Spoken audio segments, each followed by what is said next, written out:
What's going on, people? We are Tottenham TV, back here for another review stream as we lost 2-1 to Newcastle at the Tottenham Hotspur Stadium yesterday in a defeat which is quite hard to take for a lot of Spurs fans. The boos were ringing out at half-time at the and even at full-time as well. I mean, you were there at the stadium yesterday. I mean, how loud were the boos? I heard it was much louder at half-time than it was at full-time. Yeah, obviously we're 2-0 down, and I think it was more the manner in how the goals were conceded, which really frustrated the fans. I remember thinking like after we conceded the first goal, like fans were starting to get frustrated, but I was like, yeah, we're 1-0 down. But I thought we were playing well. I thought we were the better team before the first goal. The first goal for me was against the run of play. We were forcing Pope into making good saves.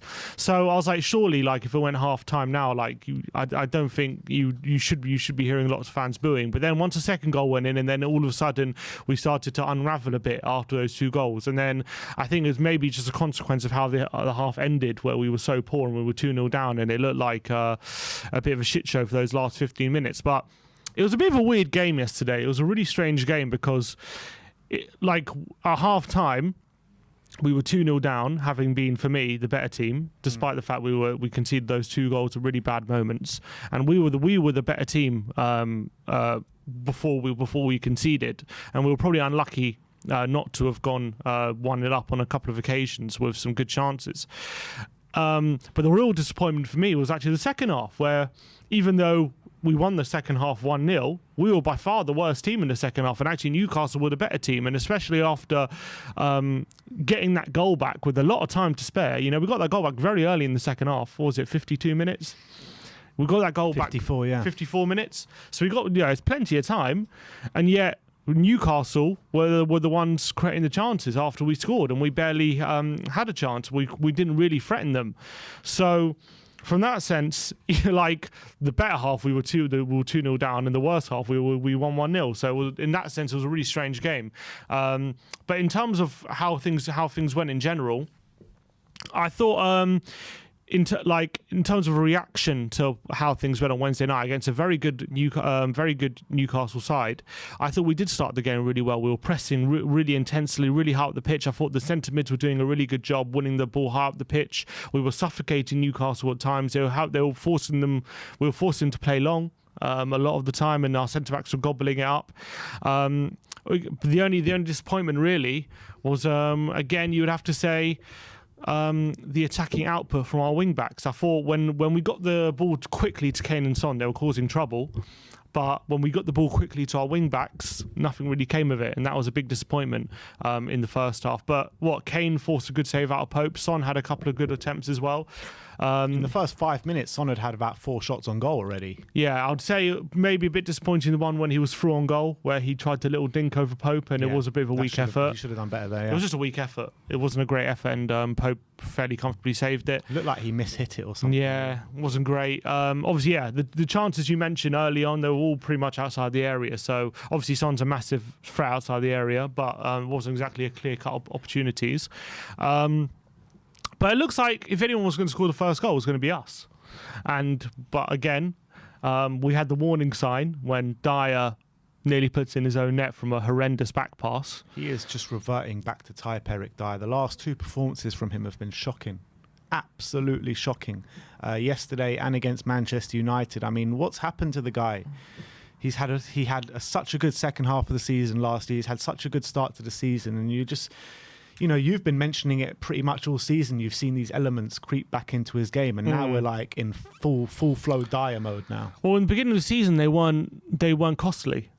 They weren't costing us goals, and now it seems like they are starting to cost us a few goals. Not necessarily. I mean, I guess the first goal potentially you can say, even though Lloris. We'll talk about the foul, but even though Lloris should have done better with it, he gets in behind Dyer, Callum Wilson. That was one of the big worries for me going into the game, that Wilson, who's a very strong, physical and fast striker, that if they get a good service into him, he could really run Dyer ragged, and at times he did yesterday on occasion.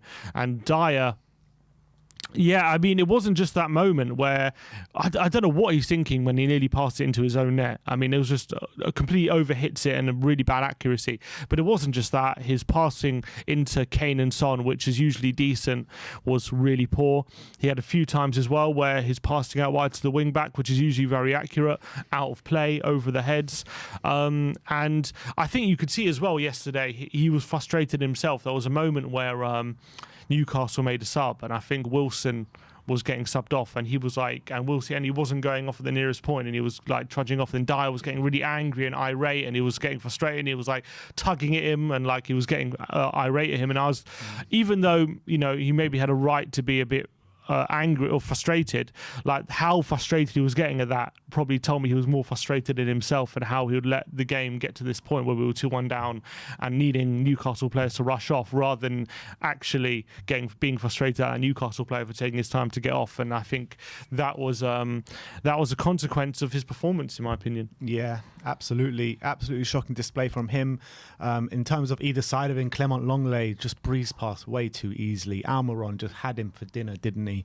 And there was a couple of times where just Longley just gets beaten way too easily. I liked him on the ball yesterday. I thought he did well on the ball, playing the ball into spaces, driving the ball up the pitch at times, but his defensive work yesterday was nothing short of shocking. I don't even understand how you let Almiron breeze past you so easily. I mean, Almiron's been obviously a really good player this year, but to be a top defender in the Premier League, you can't let that happen. You just can't.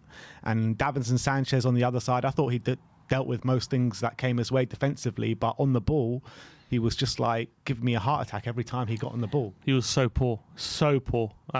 He's like him and Emerson again. Every time we pair them together, it's a recipe for disaster. And I think again it was exactly the same. Sanchez can't play out the back. Emerson is clumsy in his own right. As much as I didn't think Emerson was so much the problem in general yesterday. Again, he still does the same thing he always has done, and that's being clumsy on the ball, not really offer anything going forward. I thought he stood up to most things defensively, though, as he usually does. Yeah, he was okay defensively, but we need more than that from a wing-back. It's not enough. And I think, again, Emerson was found wanting when we really needed him up the pitch, when there was a lot of situations he could have really provided for the team in attacking situations. The other side was even worse. But Sessegnon, man... He was a really bad day at the office, off the back of some really good performances.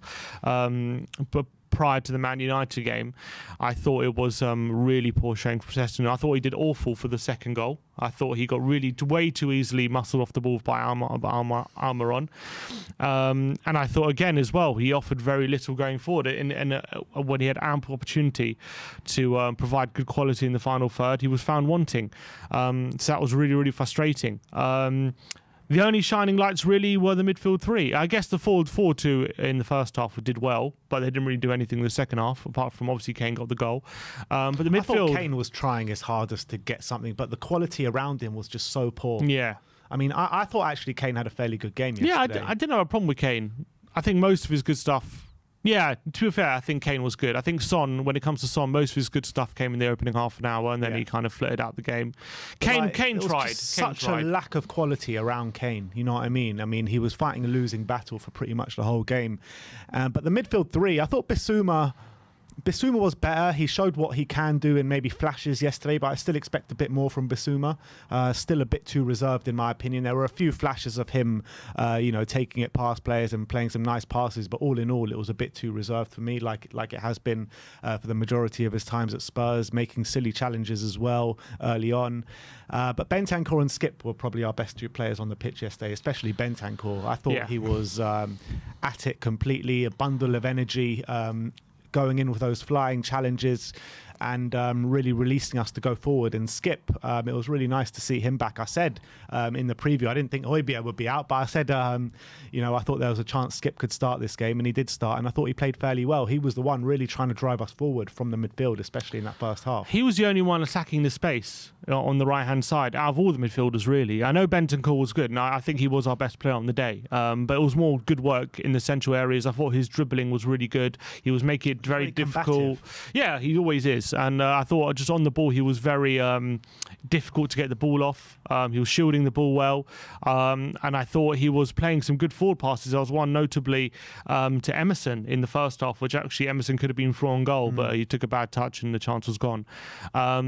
When it goes to Basuma, I actually thought he was playing the ball playing the ball forward with more regularity than he has in other games, and I was actually a lot more happy with him. Actually, in the second half, I thought he was actually taking a bit more responsibility, which was good. Still, want to see him in even more offensive situations, but I thought it was a step in the right direction, Basuma. But yeah, Ollie Skipp was the only one out of all three midfielders actually trying to support the attack, I felt, in terms of actually being in the final third.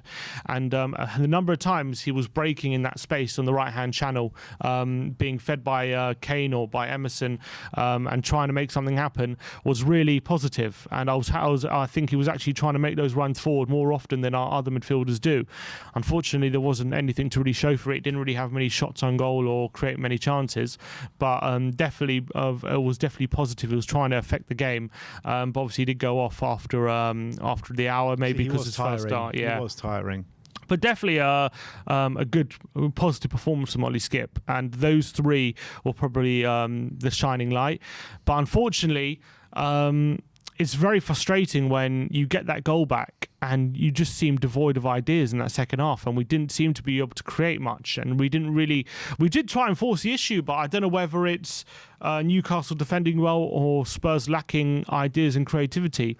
But when Lucas came on with, I don't know 20 minutes to go or something, or 25 minutes to go, Perisic comes on with half an hour to go, you're thinking surely we're going to really force the issue now. The momentum's with us, you got the goal, and there wasn't anything really. Yeah, Lucas that's was the frustration. Puffing, wasn't he? I thought he brought a bit of energy to the team that it needed, but with a bit of a lack of quality from Lucas. But he was, trying to get the ball right at them and try and force the issue a bit. Perisic, for me, I'm disappointed with Perisic so far, what he's shown in the Spurs shirt. I really am. I think when he first came, you saw that real bit of crossing ability, getting a few assists from the corners. He was getting those knock-ons at the front post as well. But I expected a lot more from Perisic. For me, he seems way too slow. I think that he doesn't attack his fullback well enough.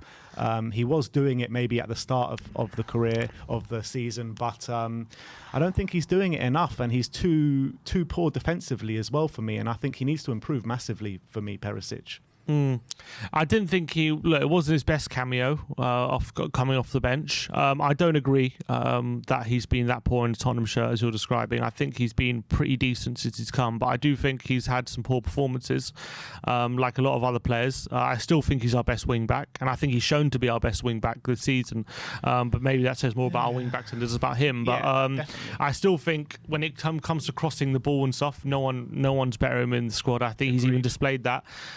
And I think when it comes to his pace, I think it's an uncomfortable truth that maybe we have to live with, that we've signed a 33-year-old to play wing back. And at the end, I don't think he's the quickest. I think we didn't sign him the quickest, but then again, I don't think he needs to be the quickest, although it does benefit, it does help. But I think he definitely does most of his good work positionally, and I think his dribbling ability is still pretty decent, but I don't think he had a good cameo when he came on yesterday. I agree with that, and I think Trippier dealt with him pretty comfortably. He had one opportunity, didn't he, when Kane laid it in for him, and he kind of took it first time, and Pope easily dealt with it.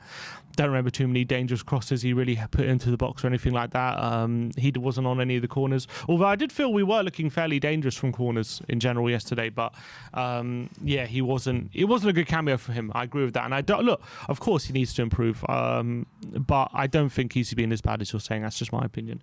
But look. Let's talk about the elephant in the room, Hugo Lloris. Everyone's talking about him at the moment. Off the back of a wonder display at Old Trafford. Which everyone just forgets after one. Which was on the back of a couple of poor displays from him before that. The first goal happens. Lloris comes rushing out. Obviously, Callum Wilson comes to engage him. There's an opportunity there for Lloris to whack the ball away, lead with your foot and just get that ball clear. But instead, he just runs straight and basically clatters into, or Wilson clatters into him. I mean, when I first saw it, I thought it was a foul. And then I looked at it again, I thought maybe not. And then I've looked at it. I mean, I can't really make up my mind. I think I'm going to set it on that it was a foul, but Lloris that did the mistake of not trying to get the ball away, because at the end of the day, whether it was a foul or not, Lloris could have got that ball away. That's the facts of the matter. I think it's a mistake by Lloris and it's a foul. I think Lloris, he maybe tries to do what Edison or Alisson would have maybe done in that situation, and that's be a bit calm and composed, keep possession, take the ball past the on-rushing attacker and find a teammate and just be calm about the situation. Unfortunately, he doesn't have the quality with the ball that Edison or Alisson can do, so he kind of makes a bit of a pig's ear of it.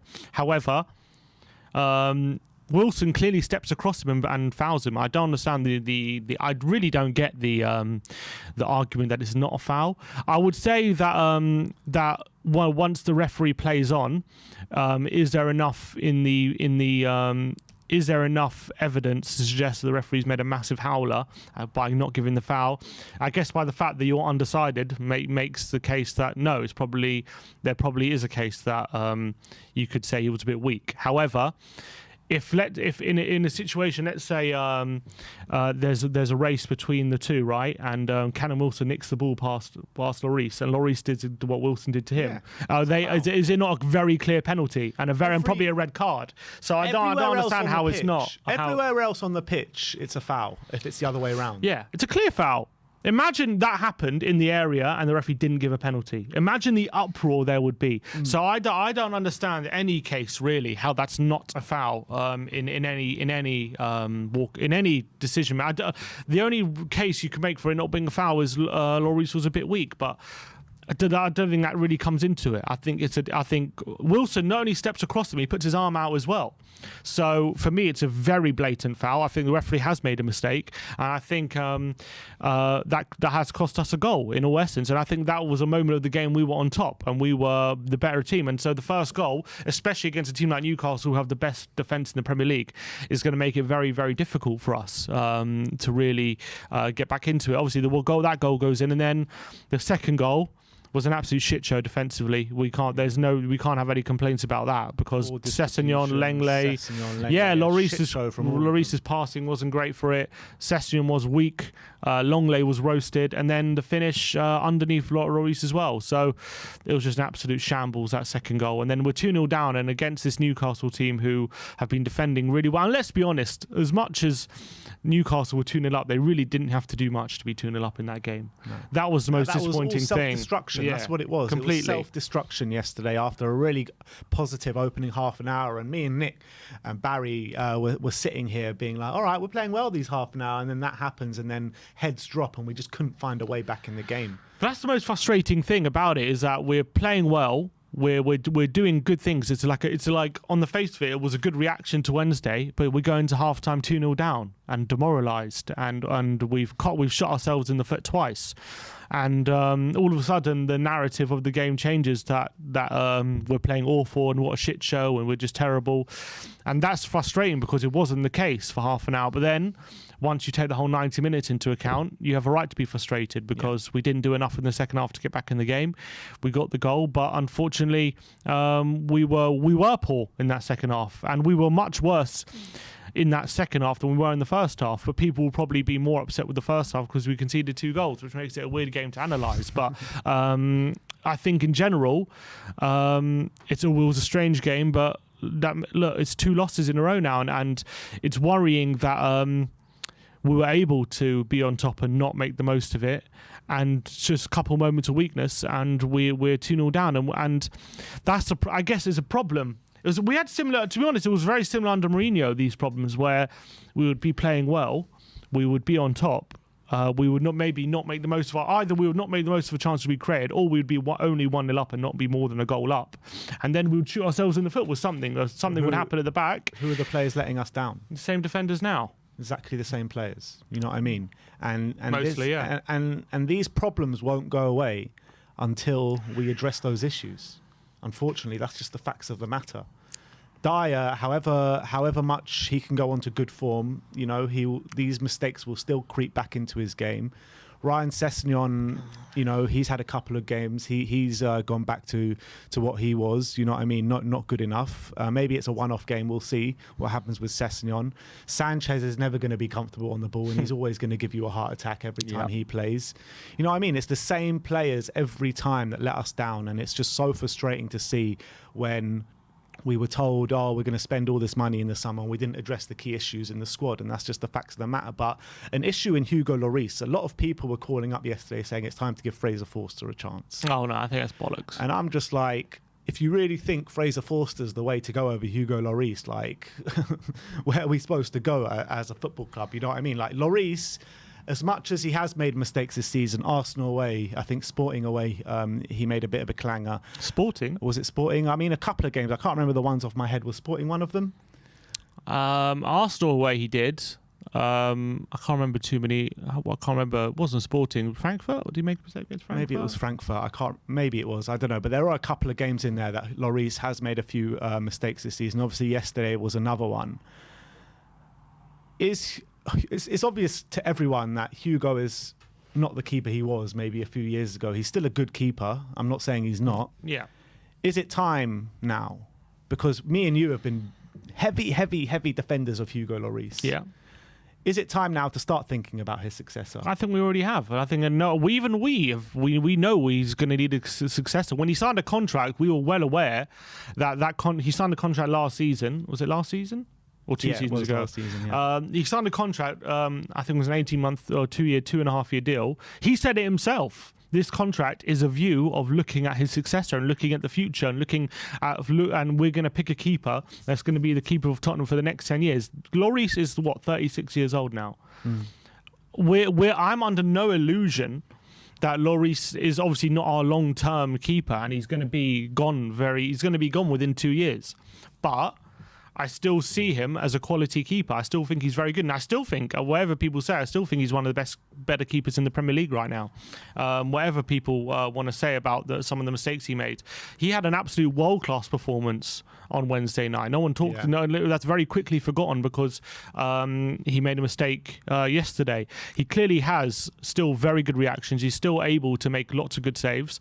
I still have confidence in him. But yes, we are going to have to look at his long-term success 100%. Because he's 36. Dean Henderson, I think he's doing all right at the moment for Nottingham Forest. I want to see him over. I think he's a good keeper. Whether he had that really good season for Sheffield United. He did, didn't he? He did. He's a good keeper. Am I convinced he could be our keeper for the next 10 years? I'm not convinced yet, but I do think he's a good keeper. It's difficult. I think it's difficult because he's playing for a Forest team who are really poor defensively. So it's very hard to judge him. It's hard to judge him on two ways. It's hard to be overly critical of him because they're so defensive. But it's hard to be overly praise him because he gets a lot of opportunities to show how good he is. If you know what I mean, because he gets lots of shots against him. So sometimes keepers can be made to look better than they are because they make lots of saves. Because if they're up against lots of shots, and then all of a sudden when there's less pressure on him, they can be not as good. So it's. I don't know. I'm not ready to commit on Henderson being our keeper yet. But I think he's a good keeper. I think he could be. I'm yet to be convinced just yet. But he's had a good week, hasn't he?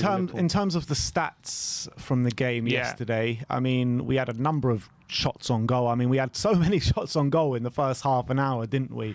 Such a shame we couldn't capitalise on that. But let's have a look at the stats and see how they read.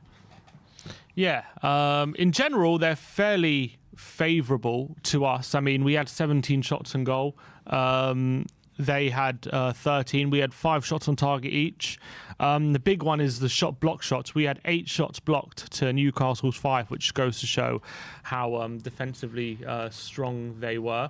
I think in general, we probably had more shots than them. In terms of big chances, you can see we had 2 big chances to their 1. That's probably the one they scored. We obviously scored one of ours. But if you look at the first half, this is a difference, which is interesting. First half, obviously we were 2-0 down, yet we had 13 shots to their 5. 3 on target, but the big one, obviously, of those 13 shots, 7 of them were block shots. They were really getting in front of us and making it very difficult to get the shots on goal. That was obviously the big difference. Shots inside the box 6, shots outside the box 7. They obviously made more saves. So we were on top in the first half. Let's be honest, by all metrics, we were really on top in that first half, yet we were 2-0 down. And yet in the second half, you would think we would be more on top and, Newcastle would be under the cosh, yet we had 4 shots there, 8 in the second half. Inside the box, how many shots we had? We had 4 inside the box. We didn't have any shots outside the box in that second half, which is a bit surprising considering we were chasing the game. We would have thought maybe a bit of desperation. It so difficult for us, especially in the latter stages of that second half. It was just 2 banks of 4 and we just couldn't break them down. Yeah, 100%. I agree with that. And when it comes to the average position as well, it's interesting. Look at if you see that. So obviously it's fairly standard. You got the back 3, Sanchez, Dyer, Longley. You got Basuma and Bentancur very close to each other. In fact, Basuma's average position was a bit further up than Bentancur's, which is interesting. But look at Ollie Skipp. He's almost like a third striker. Ollie Skipp's average position was higher up than Kane, which was quite interesting. Obviously, Son, as expected, was probably the furthest player up the pitch. But what's probably the most disappointing is the position of the wing-backs, especially when you've got the 3 centre mids there, who are not the most attacking. You'd expect them to be a lot, especially Sessegnon, you expect him to be a lot higher up the pitch, but he's very, very deep in his average positioning.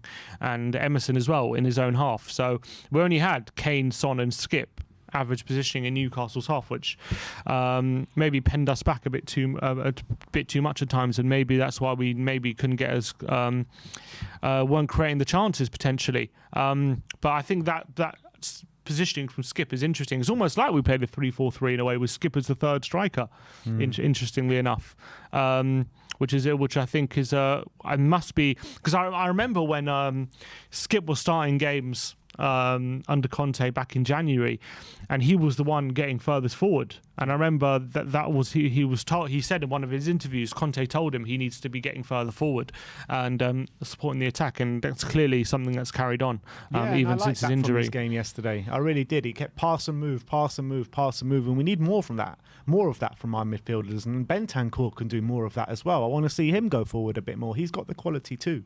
So Skipp is showed yesterday what our midfielders should be doing on a regular basis, in my opinion. And then when you go to the subs, obviously Perisic was there. He's a bit further forward than Sessegnon was. Big difference though when the subs. If you look at Longley, he's very, very deep as a left centre back. Yeah, when Davis comes on, he's almost like a left back, a lot further forward. And that's a big difference between Davis and Longley in terms of their positioning. Davis, as I've said before, because he's a fullback by trade, he's a lot more comfortable in those areas. Whereas I feel like Longley doesn't feel as comfortable getting in those forward areas. As much as maybe he's better on the ball than Davis, he doesn't get in the dangerous areas or maybe affect the game like that, which Davis does. Who do you prefer? It's very difficult. It's difficult to choose. I think Longley is a better player, but is he better for our team? That's a question. I prefer Davis, I think Davis is more defensively solid, and he also... I'm not sure I agree with that. You don't think he is? I'm not sure I agree with that.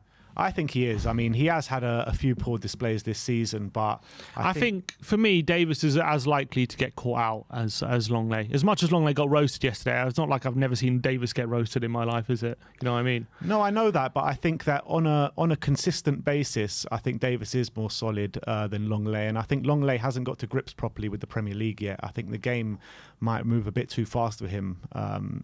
He needs to get to grips with it a bit more. Maybe he needs more minutes. Maybe he needs more consistent minutes, because he's been in and out of the team, hasn't he, since he's come? Well, yeah, because we rotate him. Yeah. We're comfortable with him, I think, not because he's struggling.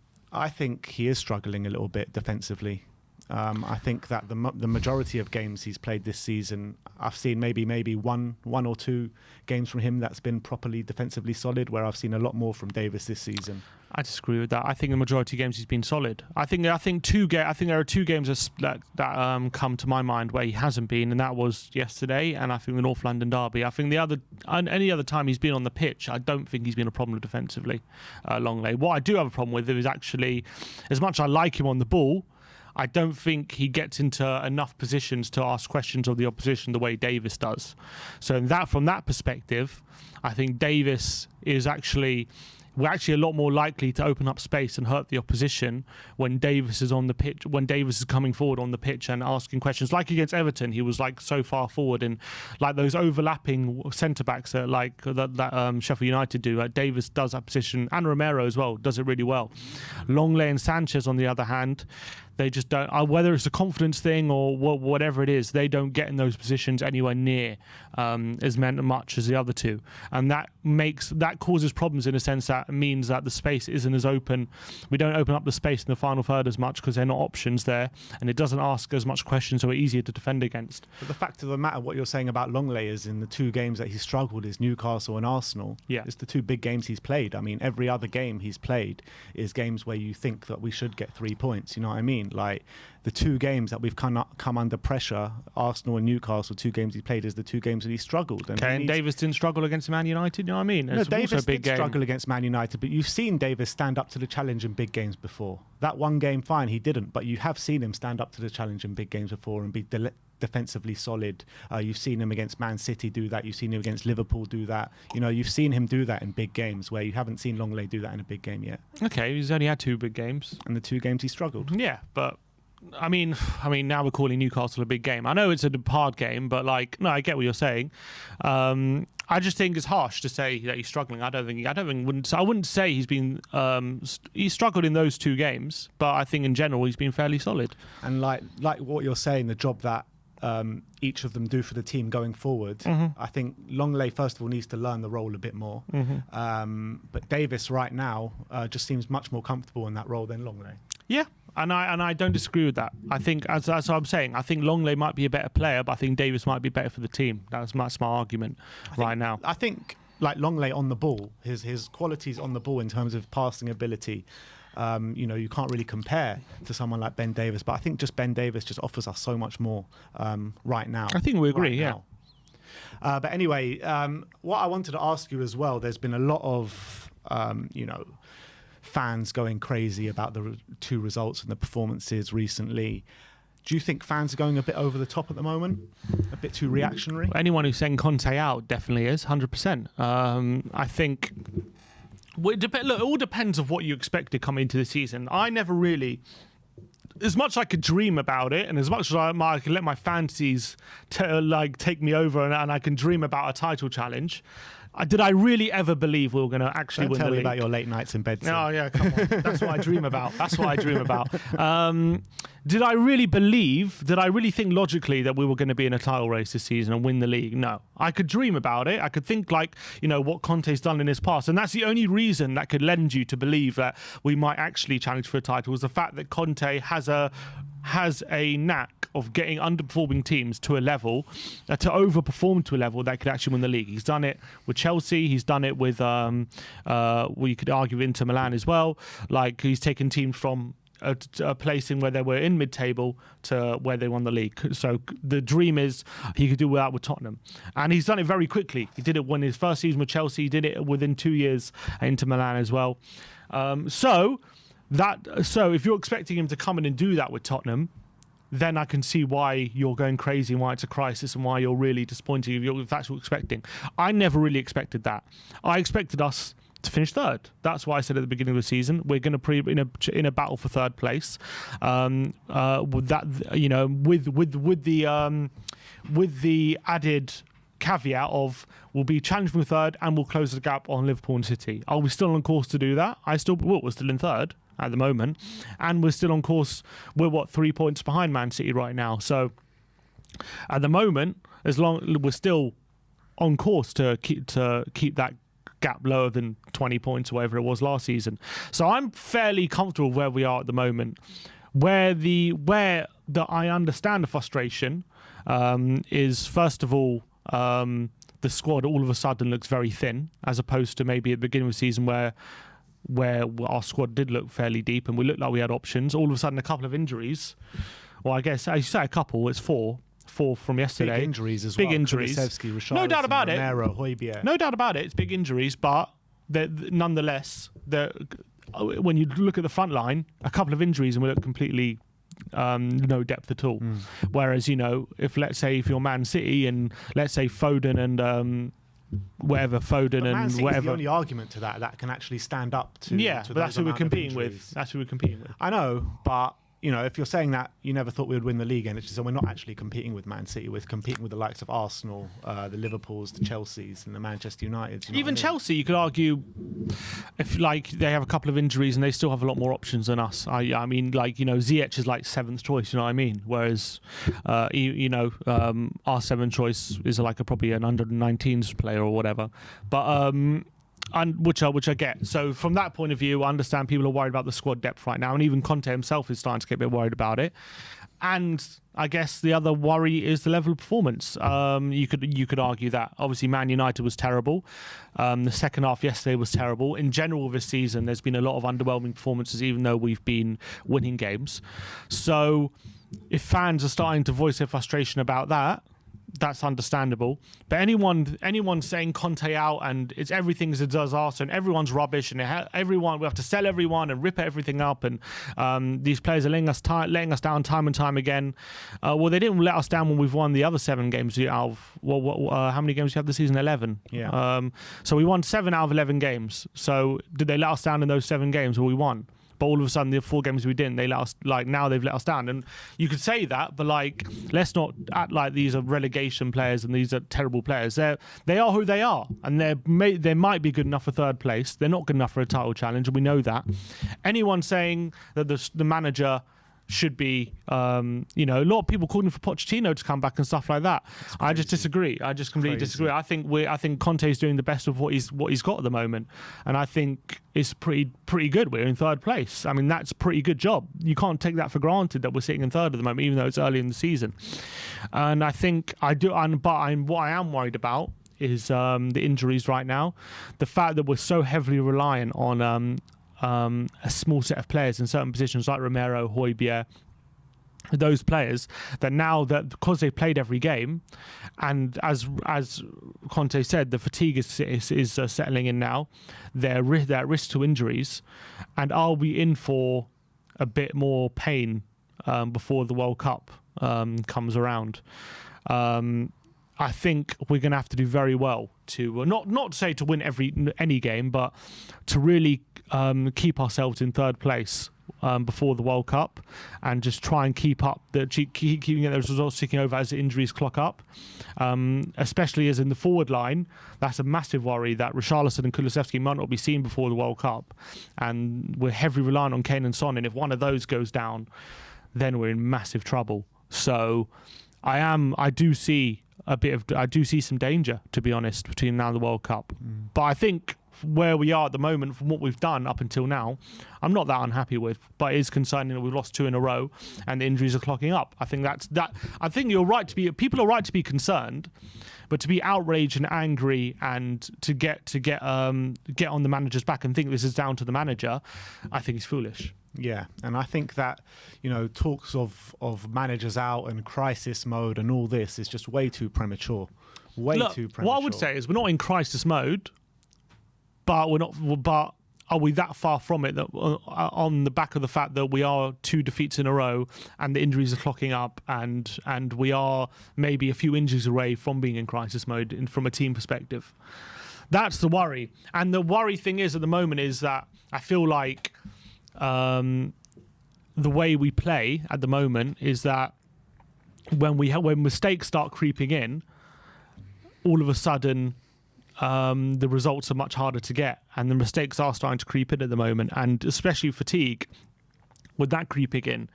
I can see. I don't know. I am worried. I am worried right now about what the future holds before the World Cup. How many results we're going to get. Luckily, there's not too many games before the World Cup. I think we need that World Cup break to come. 3 more games. What was it? Bournemouth, Liverpool, and Leeds. Yeah, and I actually think we need that break to come as soon as possible. Yeah, and only last week I was saying, this World Cup's coming a bit too soon. Yeah. We're about to click. We're clicking, and all this kind of stuff.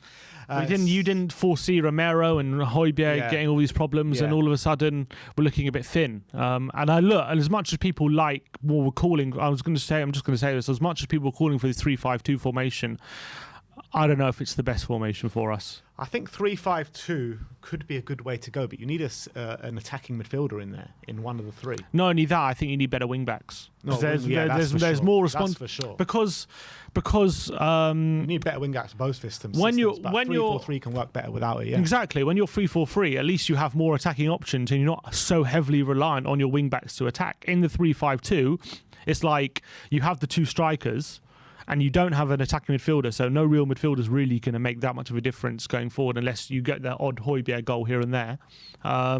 So you're really relying on the width to come from your wing backs and to provide good quality crosses and stuff like that.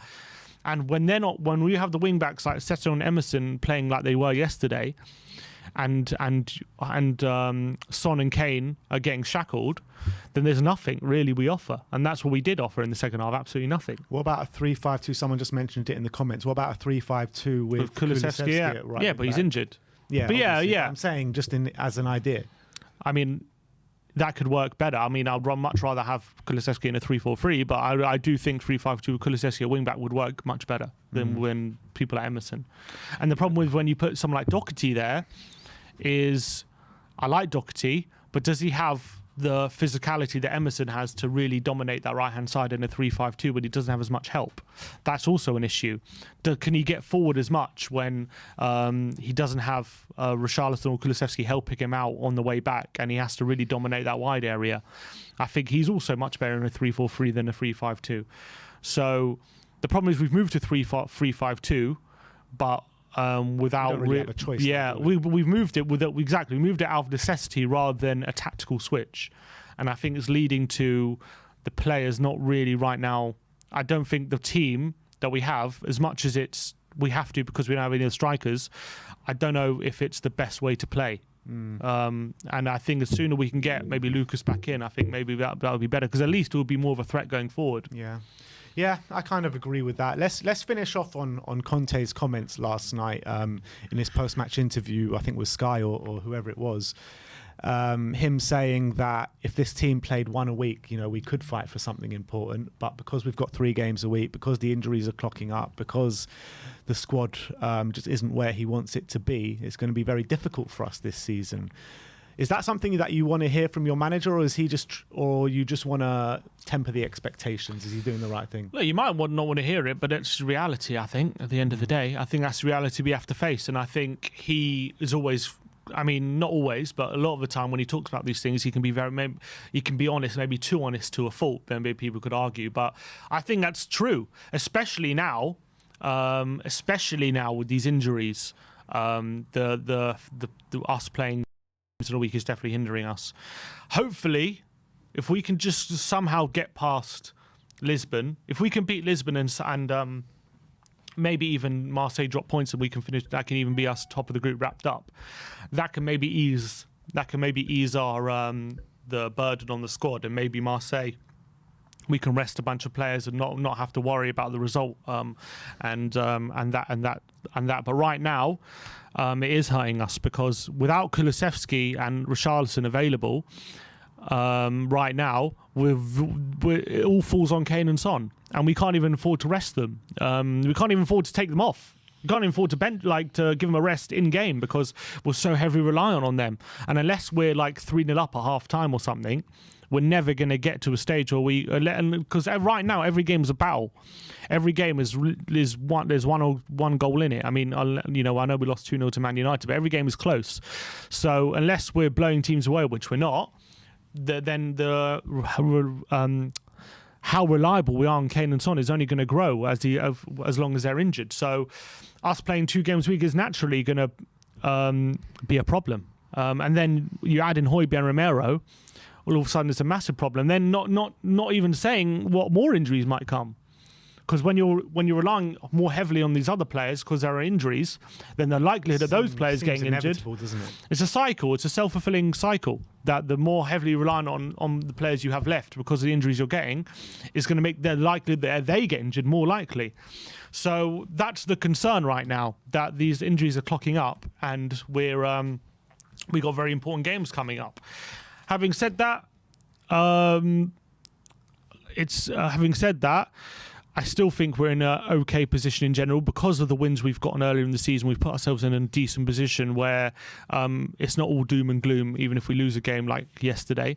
And hopefully we have enough that we can still get past games like Bournemouth away on Saturday and hopefully Lisbon on Wednesday.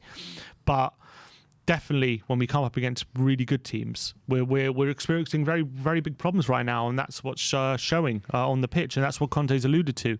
And I think he's absolutely right when he talks about the schedule being a problem for us.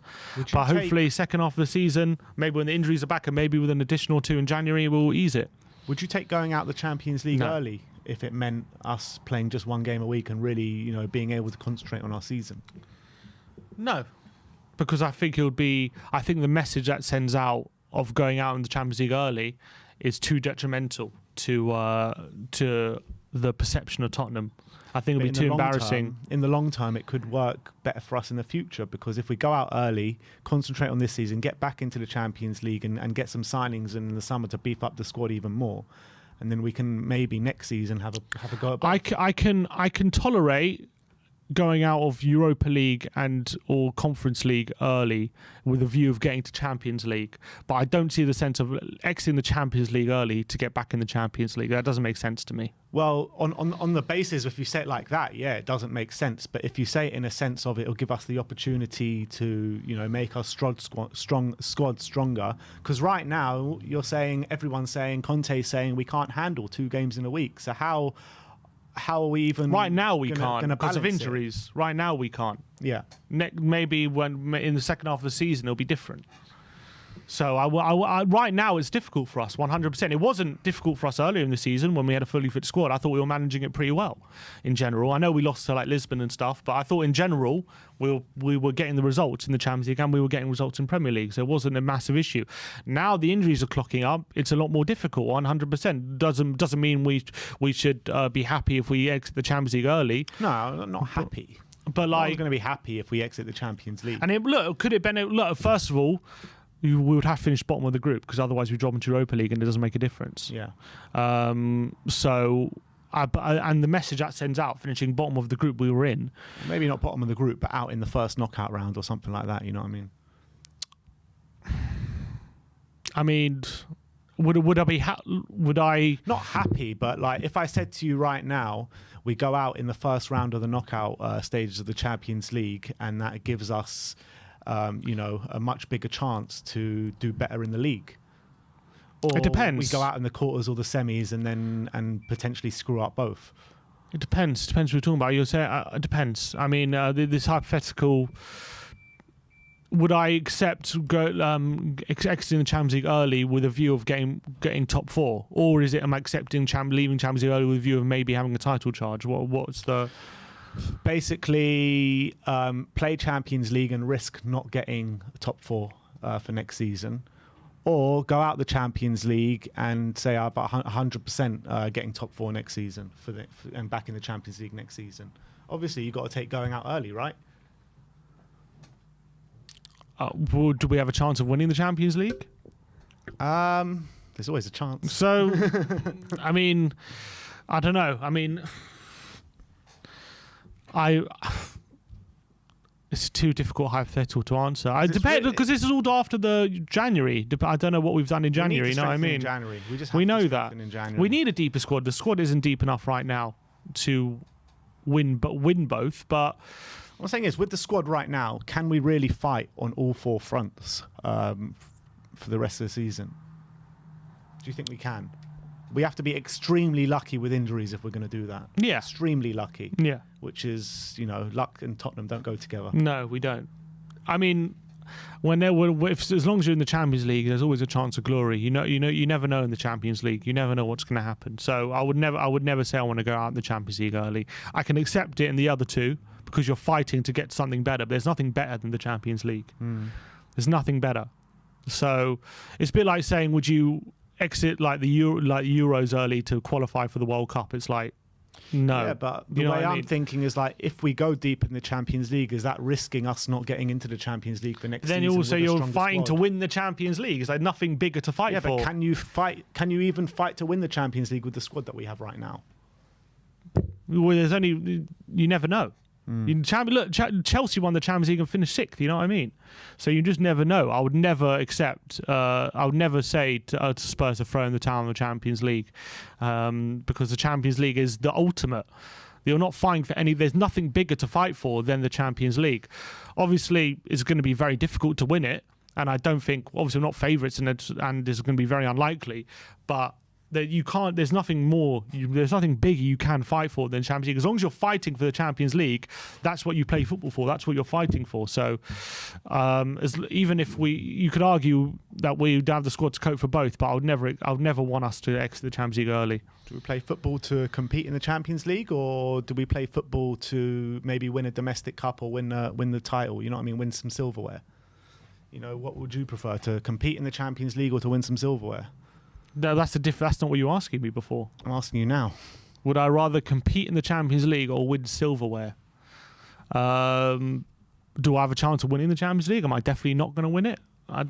You'll definitely not win the Champions League. So would I rather definitely not win a competition or win another competition? You can't say definitely not, because you're in the competition, but the likelihood is that you won't win it. I need more clarification.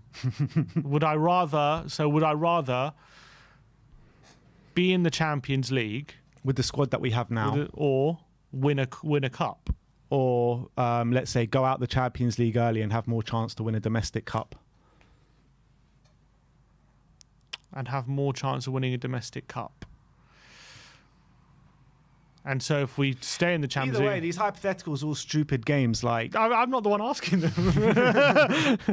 I'm trying to work out what the hypothetical is. I just think, for me, I love the Champions League, and I think it's such an important competition, and I would give everything I have for it if I was Conte. I just don't think we're equipped for it. I really don't. That's just the truth of it. I think we're going to have to choose whether we want to, fight to get the top 4 or go deep in the Champions League. And I think we can do it. Well, last season you were arguing you'd rather win your own Conference League. I was arguing the opposite. Yeah. What was the hypothetical last year? To either win the Conference League or exit early and maybe get top 4. I think. Yeah. And we did exit early and we got top 4. Yeah, we exited early and got top 4. I don't know. I mean, I can't even remember the conversation from last year, to be honest. But I wanted to win the Conference League last year. But it's what it is at the end of the day. Look, we're just going around in circles now. But that is your match preview.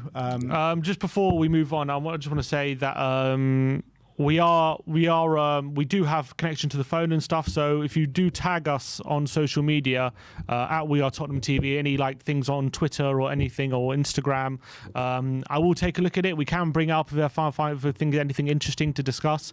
So even while the callers are going on, do tag us. I'll put it in the chat at WeAreTottenhamTV on Twitter, and I'll take a look at things and see if there's anything interesting to bring up. All right. Few super chats to get through. Jaden is saying we need massive Levy out banners in the stadium. What would you say to that? People always bring, whenever we lose a game, they bring up that. And look, and I do think we should be putting pressure on them. 100%. 100%. We could have spent more money in the summer. We should be looking to back the manager. And if Conte isn't going to be backed, there needs to be... first of all, if he's not backed, then yes, Levy out banners. But now, I wouldn't say Levy out, but for sure you should be putting pressure on the board to spend more money and back the manager right now. 100% I agree with that. But just because we lost a couple of games doesn't mean that... The good thing they did by bringing in Conte and giving him a bit of money, like in January and a bit of money in the summer, was a bad thing. But we need more. It's not enough, which I agree. But the problem is now with Tottenham is because we've gone 20 years without a trophy, and although we've had some relative success with Pochettino, we haven't really, won a league or done something seriously big.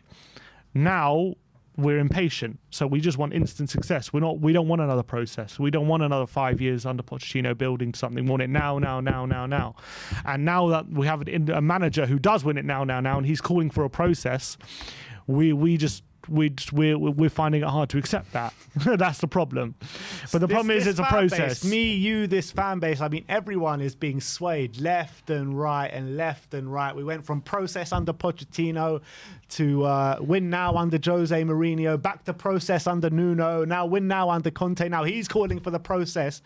I mean, I don't know where to go with it all, but with Look, Conte, if Conte's calling for the process, yeah, you have to accept that. exactly. That's what I'm about to say. I mean, if Conte is calling for time and patience, we have to give it to them as a fan base, surely. Yeah, and as long as we're from a results standpoint and whatever, as long as we're making progress on the pitch in terms of, let's say this season we do just finish third and we are getting closer to City and Liverpool, though we're well above Liverpool at the moment. As long as we're cutting the gap to the top team, to the top of the league, and we're progressing, even if it means we don't necessarily win a trophy this season, as much as that would be annoying and it would hurt, then we just have to accept that and believe that Conte's here for the long haul. We're on the right path. If we just start, is it hard to believe that though until he commits his future to the club? There's always going to be that uncertainty for sure. But what he's talking about is another 2 windows, time and patience. That's what he's saying. He's not saying anything different to what that means to have time and patience in a process. But with his I don't know whether he said that before. I don't know. I don't think he has, but with the track record that he doesn't stay at clubs for long, with the track record that Levy doesn't back his managers, can we believe in this process? That's up to each individual person. Until Conte really puts his future down at the club and signs on that dotted line. And I agree, there's uncertainty there. I can't deny it. Until he signs, there's always going to be that thought, either whether it be in the back of your mind or the front of your mind, that how long is this going to last for? And is this a project that's going to be a long-term project? And that's what you have to decide. You could decide, no, it's not. But then where does that leave you? Does that leave you wanting Conte out? Does that leave you just... I don't know. You have to believe in the project. Out at this stage, you must be crazy. Seriously. Then you have to believe it's in the process. There is a process, not the process. You have to believe that is a process, and that's what Conte wants. Yeah, but what I'm saying is, can you believe there is an actual process until Conte actually signs that contract? I mean, everyone. I think you'd be mad to actually actively want Conte out, but believing if he's going to be here for the long term is a different story. As long as he keeps talking the way he's talking, I'm going to believe it. But actions speak louder than words, though. We need to get that contract signed. His action, yeah, we do. Another super chat here from Charles876 saying Real Madrid upgraded Casillas, Barca upgraded Valdez, time to upgrade Lloris. Also, if the price is right, Son can go. This team is the weakest in the top 6. I mean, I agree to a certain extent. I mean, Son, I completely disagree with selling Son. I mean, what madness would it be to sell Son, and who are you going to bring in that's an upgrade on Son? That's madness to think of. But with Sonny, he is 30 years old. At what stage do we think about selling him to make some money? I think when it comes to players like Son, it's not about money. It's just about getting the most out of him you can, and that's what we got to be. That's what we got to think about. I think he brings so much to the club apart from his performances. Like just from Levy's point of view, Son is worth a lot of money. Yeah. So I don't think it's a case of we have to sell him while we can make some money. I don't think that's how we look at players like Son, in my opinion.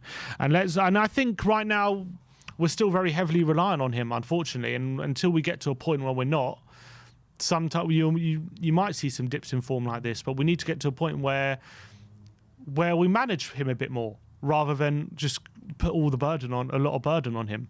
And at the moment, we're not managing him. We have to play him every game. Yeah.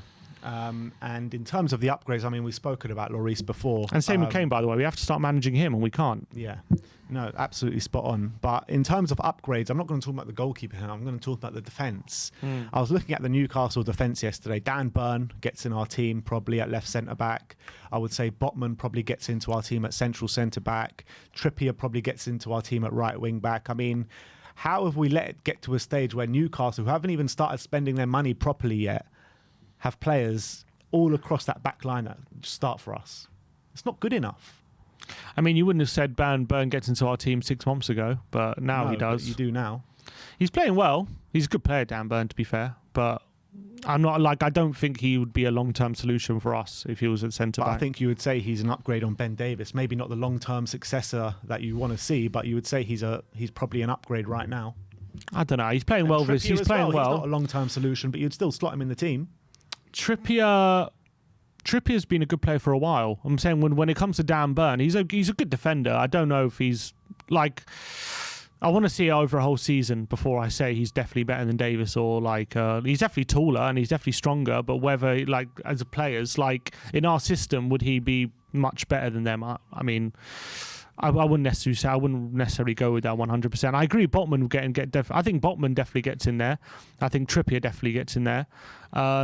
So. I mean, that's just how it is sometimes. We didn't do our recruitment better enough. That's the big disappointment. We all said it. We didn't improve our defence enough in the summer. So that's unacceptable. But hopefully we address that in January in the summer. Yeah. Michael Hellman with the super chat says, what really bothered me was the subs were made, and they didn't know what position they had to play. How many times was Mora looking at the bench with no clue, shaking my head? I didn't notice that. Did you not notice that? I mean, I did notice. I didn't really notice that. I mean, Mora was he's always all over the place. Yeah, that's just how he's always a bit of a headless chicken, Lucas. So if he doesn't seem to have a position, that's more usually down to him. But if he was looking over to the bench asking for what to do and they didn't give an answer, then obviously that's worrying. But I didn't sound like that. Conte though. He usually tells them where to pass, exactly. where to He's be, where to very run. precise with his attention to detail is crazy. Yeah, so I don't know about that. TFC says maybe Lloris has mental fatigue. Rest him. I mean, he didn't seem to have mental fatigue at Old Trafford. But Lee Richards with the super chat says 3 years ago we could challenge on 4 fronts, reach Champions League final, Carabao semi-final, finish top 4. Levy and Enoch allowed our squad to decline since then, and that's we know spot on, isn't it? Absolutely we know that. Spot on. Mm-hmm. And Scorpion Fan for Life says fans don't like the negative football because we play on the counter, never control games, sit back, etc. Some are just waiting for Conte to fail. Why? Some are just waiting for Conte to fail. Well, players, you mean? No, fans. Fans. Because some fans don't like the negative football or perceive negative football. But nobody had a problem with it at the back end of last season. Because we were winning 4-5-0. Yeah, and I still think it's a matter of time until we get back to that. We just need our players fit and our new signings to be integrated properly. I think we have a lot of problems right now. The only problem is I hate using the excuse of injuries because you shouldn't have to rely on certain players to play your system. And I think, for example, managers more like say Graham Potter and Guardiola. Guardiola can just put Fabian Delph at left back and they still say they play the same way.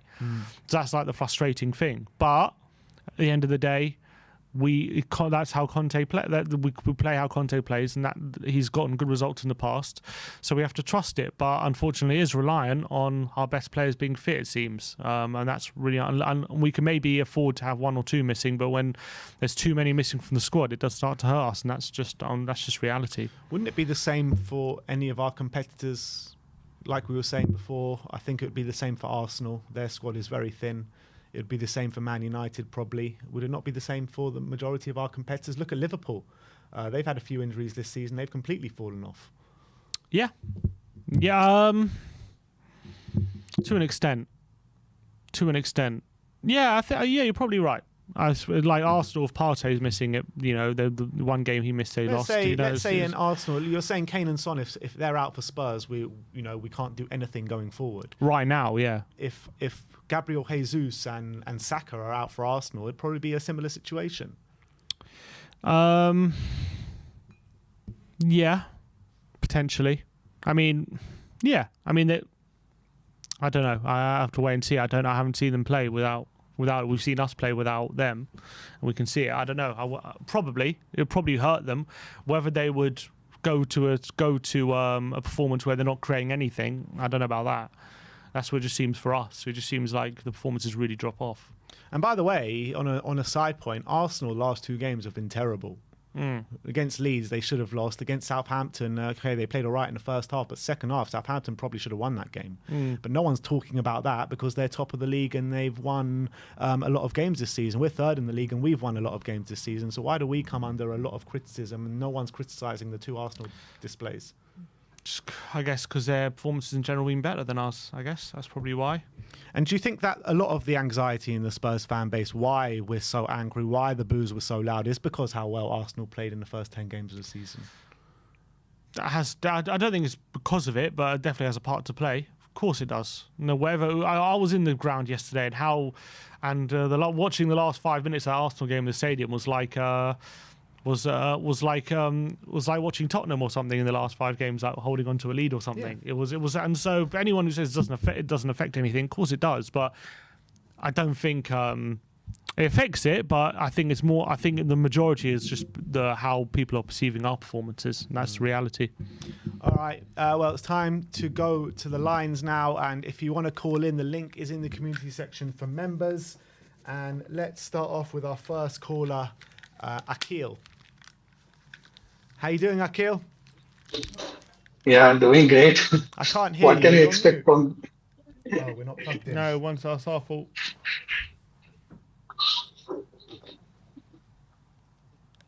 One sec. Can you speak? Yeah. There you go. Yeah, can you guys listen to me? Yeah. We can hear you now. What do you want to talk about today, Akil? Yeah, there are a lot of things to discuss. But firstly, I will start with them. So who are calling Conte out, right? Sorry? So I just want to say the people who are saying Conte out. Yeah. Yeah. So I just want to say one thing. All those fans are not Tottenham fans. Those are Arsenal fans. They know we have better manager than them. So we have better manager than Arsenal. That's why they are calling for Conte out. So they are running this agenda to misguide Tottenham fans. And there are some Levy supporters.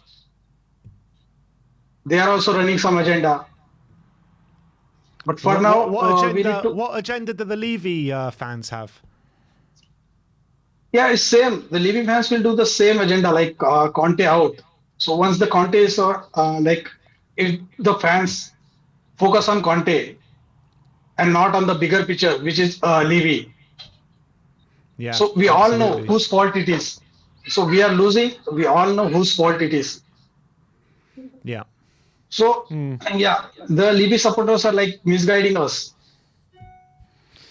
Yeah, I mean, I don't know. But Akil, how do you explain the last 2 performances? What do you think is the problem at the moment? The problem is we are missing Kulusevski. That's the biggest problem. But can in the last game, I think on one player though. Yeah, we are relying. So last season we got top 4 just because of the Kulusevski and Bentancur. So we just turned our season. We should have finished 6th if we didn't have signed Kulusevski. But just Kulusevski helped us. He assisted, and there were he scored some goals, and because of him, we were able to get top 4. Now, when the Kulusevski got injured, we can see our performances drop. Yeah. Yeah, and to some extent, Conte is responsible for this. He shouldn't have built this team entirely on 3 players or 2 players only. But, there's an argument to say that maybe Conte didn't get as much as he wanted and he's calling for time and patience to get more players in. So are we just being a bit too impatient at the beginning of a process? Yes. So a lot of the fans are, yes. So we need to give Conte enough time. For Mikel Arteta, he got 3 full seasons. The 1920, 2021 and 21-22. He got 2 full seasons. So we are not asking more for Conte, but we should give him the players that he wants. Absolutely. Yeah. Now, what's our most pressing position you would say we need at the moment? Yeah, we need a centre back. We need a right wing back, and and we need a keeper, right? Loris is like he's getting old, so and he's making a lot of mistakes. We lost many points. One against the West Ham and against Arsenal. We probably won against Arsenal if Loris just saved that for second goal. How quickly would you replace him? Would you look at in this January to replace him, or would you wait till the summer, or give him next season? What would you do? If given a chance, everybody wants a replacement in the January itself, right? But we probably will not get that. But in the January, I hope we should get a right wing back and a centre back who is like a replacement for Dyer. Because for me, Dyer is like he will for 1 or 2 games he'll be like best defender, and for other 2 games he'll be like, I don't know, man, I don't play football. So how do we improve things this season? Is it just a case of waiting for our players to get back, or with the current situation we're in now, is there anything that Conte can do to improve the situation? Yeah, Conte can do like for now. What we are seeing is from last 3 seasons, basic tactic is like give the ball to Kane, Kane will pass to Son, and Son will score. Yeah. So now this is this happened from the last season itself. Like whenever the ball goes to Kane or Son, there are already 2 or 3 defenders on them. So they are not allowing Son or Kane to move or even turn. So that's why they are not getting in decent positions, and they are not able to score more goals. So we need to change some of the tactics so that the ball can be scored from everywhere. Like any other player can pass the ball to Son and Kane in some good positions. But for now, we don't have those players. Yeah, absolutely. Is there any other points that you wanted to bring up?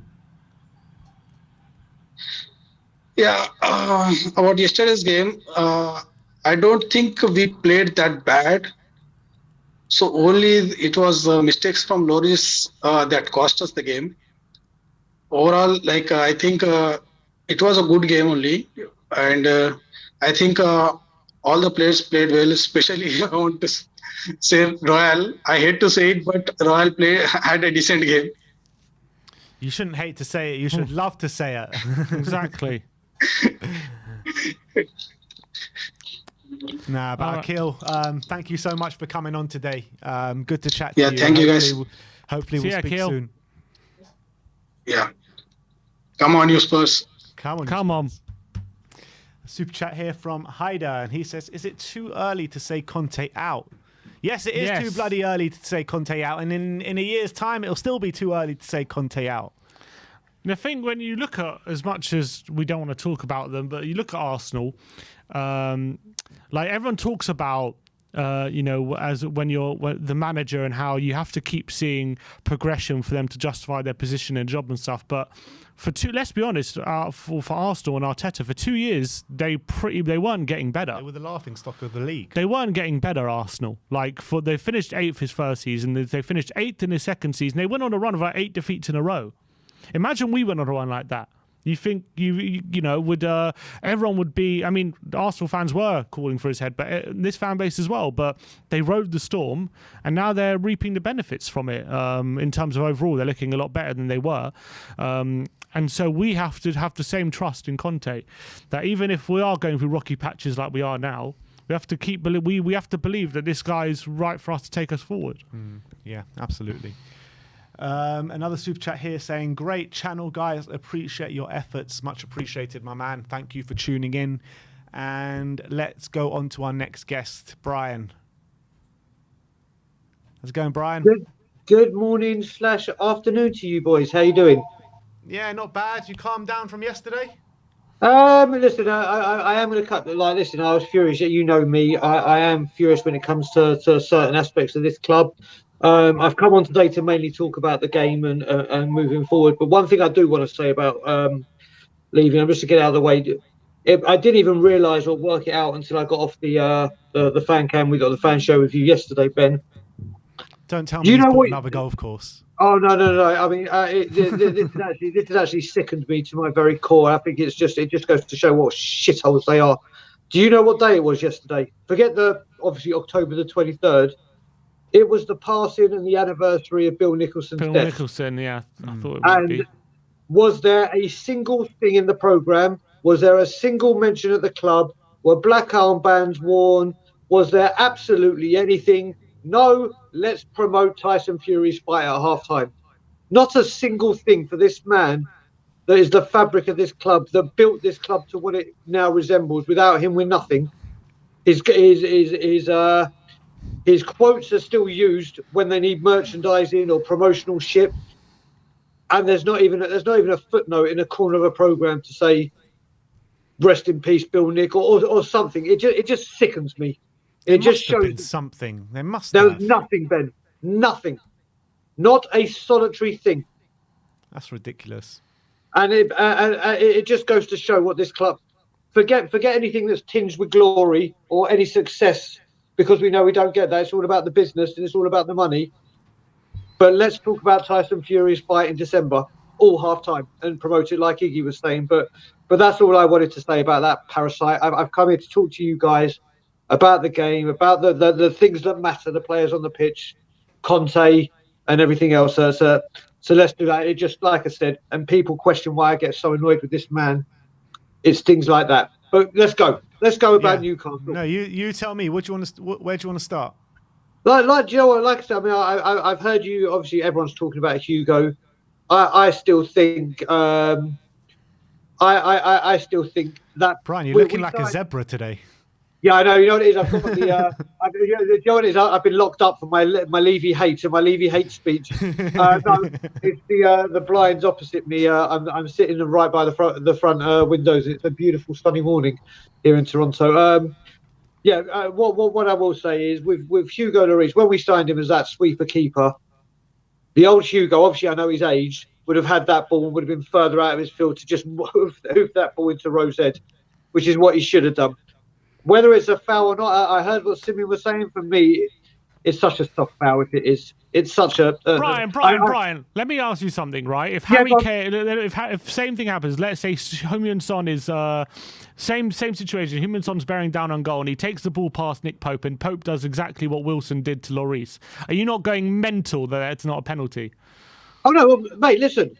I would do, because I'm a Spurs fan. I would go there, but I will always sit back and say, do you know what? Upon reviewing it, it's a bit soft. Would you? No, you wouldn't. No, you wouldn't. Yeah, That still would have been a Stonewall penalty. It would be a Stonewall penalty. penalty. Listen, mate, one of the things I hate is diving and play acting, whether it's Tottenham or not. But it wasn't a dive. No, what I'm saying, so if you're saying it was a soft penalty, would I scream for it as a Tottenham fan? Of course I would. I want any advantage we can get. I'm saying, if that was a goalkeeper the other way around when a player's through on goal, that's a Stonewall penalty. It's a Stonewall. I listen, the goal stood. I still think it's soft. I still think it's soft, and the goal should have stood, and it did. The main concern with it was Hugo not launching it into Rosette, and secondly, like I said to Ben yesterday, rather than running back like crazy to get back on his line, Eric Dyer's there doing YMCA trying to get the referee's attention. So it's just a calamity of things. It's just a calamity of errors. We've been to many a game, and whenever Hugo Lloris dilly-dallies on the ball, I go, and it's not just me, there's a lot of people. His distribution is just woeful. It's just woeful. And I'm... Go on, Ben. Brian, you said to me yesterday that you would put Fraser Forster in now. Yeah. Do you stand by that? Yep. Why is that? Because do you really think Fraser Forster is going to be better than Hugo Lloris? Well, at the moment, he can't be worse. Can't he? Mate, listen, he had a good game against United. This season, he's had some great saves. I've always said his shot stopping is second to none. Absolutely. If Fraser Forster plays that Man United game, we probably lose about 7-0. You know what? This is coulda, woulda, shoulda, if buts and maybes. But what you got to remember, what the reason I'm saying this as well is, when you're at a football club, or we hear it, if you mess up or you're making constant errors, or you get injured or suspended, you get dropped for whatever reason, that person takes your shirt and it's your shirt. It's up to you to keep hold of it. Hugo Lloris has made a good few amount of errors this season, and it can't be denied. And because he hasn't had serious competition, and let's face it, he had Brad Friedel when he first came in, and I think that's been his main, let's say, his main competition. We can't say Gazzaniga, Galini, Hart, and others, but he's not at competition, so he's just he knows he's going to be there. Yeah. And I think it's just got to the time where you know what I said? You know what I did say, Ben, and I might retract it a bit. Is when we said Bournemouth or would you drop him in the Champions League or the Premier League? And I said immediately, maybe that was a bit harsh. Maybe for the Champions League game, we need him and his experience and whatever. But I would like to see him in the Premiership. I really would. I really would. It's got to that point, and we have to find his replacement. But well, why has it got to that point after Lloris was brilliant on Wednesday night? Does that go out the window? So you guys, you were at Manchester, so you didn't I don't know if you watched my fan cam after or whatever. I came on and said, listen, Hugo Lloris made 4 or 5 good saves, or some of them were great. That's his job. That's his job. If Harry Kane or Heung-min Son has 5 attempts at goals and doesn't score them, we don't go, oh, well, he almost. That's good. He's under pressure to score goals. That's his job. He let in 2 goals, and you were there. The amount of times his short passing puts unwarranted pressure on a back line that cannot handle playing from the back this way in the formation. But Brian, he's asked to do that. If Forster comes in, he's going to do the same. Do you know what? It comes to the point, mate, I don't even know if he's being asked to do it anymore. Of course he is. Of course. He wouldn't do it if he wasn't asked to do it. Mate, listen, then for the last 4 managers, there's been a fundamental problem, hasn't it? Because we all know that he cannot play from the back. He cannot do it because we get into so much trouble and put so much unwanted pressure on us that if the managers are still saying to do that, then that's an even bigger problem to me. You look at Man U with De Gea at Brentford, screwed up big time in that 4-0 against Brentford. Stop doing it. What's happened? Bang! They've realised it's a problem. They've limited the amount of time they do it. You look at it. Hugo Lloris did this at the World Cup, in the World Cup final. This has been an error for a long time. And if managers are still saying to Hugo Lloris, I know you're shit at this, but you need to continue doing this, then again, that's a bigger problem than I thought. Don't you think?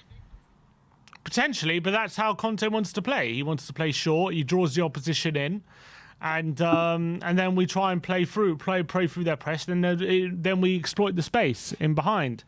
So I don't know. That's how Conte's always played. That's last season. It was working very well at times. So I don't know. Exactly. You know what, Simon? Do you know what? One thing I am going to say as well, I'm going to talk about one of your favourite players or ex-players, Simon. I'm going to bring up Harry Winks. And the reason I'm going to bring up... No. You know the reason I'm going to bring up Harry Winks? Because someone in one of my WhatsApp groups, in one of my Leaving Out groups, there is an actual friend of Harry Winks's, a mutual friend. And he was getting a load of banter over the time he was here, going, backwards, sideways, he's useless. And we got to agree, listen, he's not good enough to play for Tottenham, but he gets labelled with backwards, sideways. He's not even in the country. How are we playing at the moment? Backwards, sideways. We keep labelling all these things on certain players, like an Emerson, like a Sanchez, like a Davies. If I look at it, against Manchester United, 1 player turned up in Hugo. And yesterday, for me, 3 players turned up. So we got to stop attacking individuals. This is a massive issue that's more than individuals. Much more than individuals. And I don't know if it's style of play. I don't know if it's mental. I do know what it is, but I'm not going there. I said it. But yeah, this is where we are. But Brian, Conte is calling for patience. Should we not have a bit of patience? 2 more transfer windows, he said. So I like again. I said this to Ben yesterday as well. When it comes to the transfer window, or giving Conte time. I am more than prepared to give Conte as long as he needs. But the issue I have with that is when we go into these transfer markets, we get who he needs in the fundamental areas that we need. And if he says, I want this player is in my A list, this is in my B, this is in my C, don't go. And I'm hearing this a lot when we keep saying we're waiting for the right player to become available. Why are you waiting? Yeah, but what? Brian, in the summer, we went for Bastoni. We wanted to go for Gvardiol, but these players didn't want to join. So Bastoni, and I said Bastoni, I actually admire him and his loyalty for coming out and saying I want to stay there. I get that, Ben. Sorry, I get that when someone like Bastoni, but you're not telling me that he just said right, Bastoni. Gvardiol. We had two names, Bastoni and Gvardiol. You're saying number one choice is you don't want to go for the second, third, fourth, or fifth choice. No, but there would have been more than those on his column A list, and there would have been better than we had. And if you couldn't get the left-hand sided one, where's a replacement for Romero for his injuries that he picks up and is out for ages? Oh, it's Davinson Sanchez. Is he good enough? That wasn't a priority position, though. We're talking about left centre-back, centre-back, right wing-back. Okay, so with Dyer. If Dyer gets injured, if Dyer needs replacement, yeah, not good who's enough. Dyer's replacement? Davinson Sanchez. So you're talking left centre-back is in Gvardiol. There would have been a centre-back. We know about right wing back. We know about creative midfield or some kind of creativity from somewhere. If you address those in this January transfer window, let's just say we get a centre back in, another right wing back, and get rid of one of the surplus that we've got, and some creativity. You've given yourself a bit of time, as in those people up there, because you've addressed what Conte needs, and you've got the players he wants. But this scattergun approach is not working, and people are getting angry again. I'm always angry, so let's face it, it doesn't take me long. But that's the issue. But like I said, it's just another lackluster performance yesterday, wasn't it?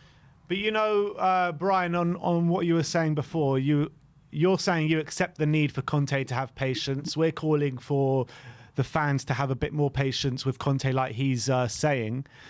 So regardless of what you think of Daniel Levy and all that kind of stuff, don't we just need to have patience then?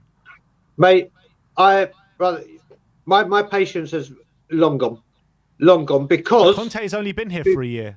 Yeah, but mate, this is to see this, Simeon. That's what gets to me. People say that, and people said to me, and there's people on Twitter yesterday saying, "Why are people getting so annoyed? We played 12 games and only lost 3."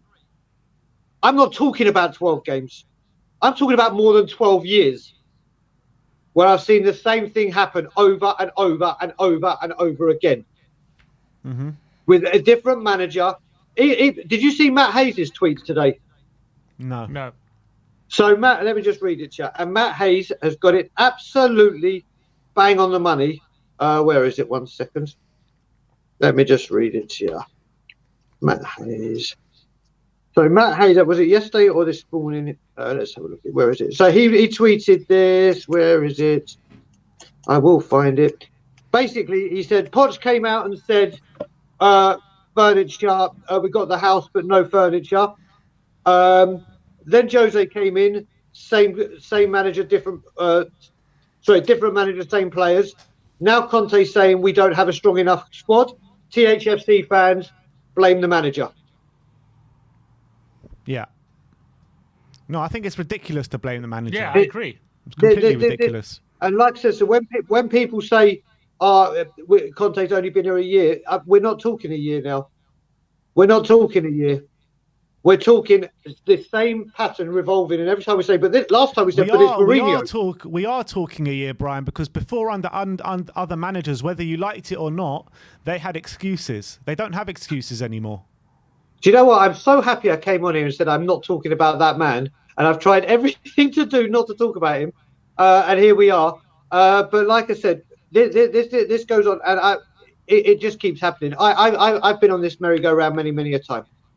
Many a time, and I'm afraid I've been dumb enough to buy another ticket just to see what events go on. I've been dumb enough to believe, but I know in the back of my mind and in my heart what's going to happen. And that's where we are. Like I said, if Conte had got and I know Bastoni didn't want to come, but if we've got someone in that kind of mould in central defence, a creative midfielder. And the thing is as well, when I keep hearing that thing, we're waiting for the right player to come along.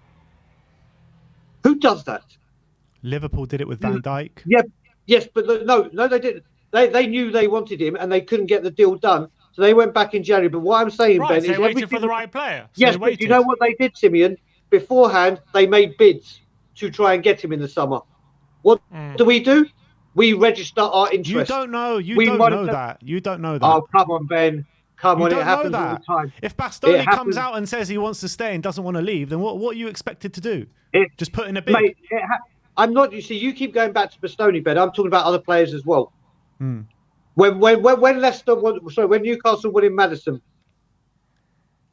what happened? They put in a bid, it got rejected. What happened after that? They put in another bid, it got rejected, and they said, okay, we're not going to race to your game, we're not going to play your game, and they moved on to other targets. When do we do that? When do we see we've actually put in bids, official bids that have gone in, and the clubs are now in discussion? And when we do, it's people like Jed Spence, and look how long that takes. That's what I'm saying. Yeah, you can argue how long Jed Spence took, but we got quite a lot of other business done fairly early, and you were quite happy with it. I was. What did we do? We done it once in 22 years. Brilliant, brilliant. But listen, I openly came out here on your channel, Ben. I was with Simeon and said we started off fantastically, but it's just the role reverse. Like normally, every other season we start terribly, and then just go mad right near at the end where it's too late. Well, this time we started early, and then ended with a whimper, rather than starting with a whimper and then going crazy. Fact of the matter, though, is the early business didn't impact the beginning of our season really at all, did it? Exactly. And look at it. We've now got, who would have thought, a 22-year-old that's been here less than a year is the heartbeat of our creativity and the heartbeat of anything positive going forward.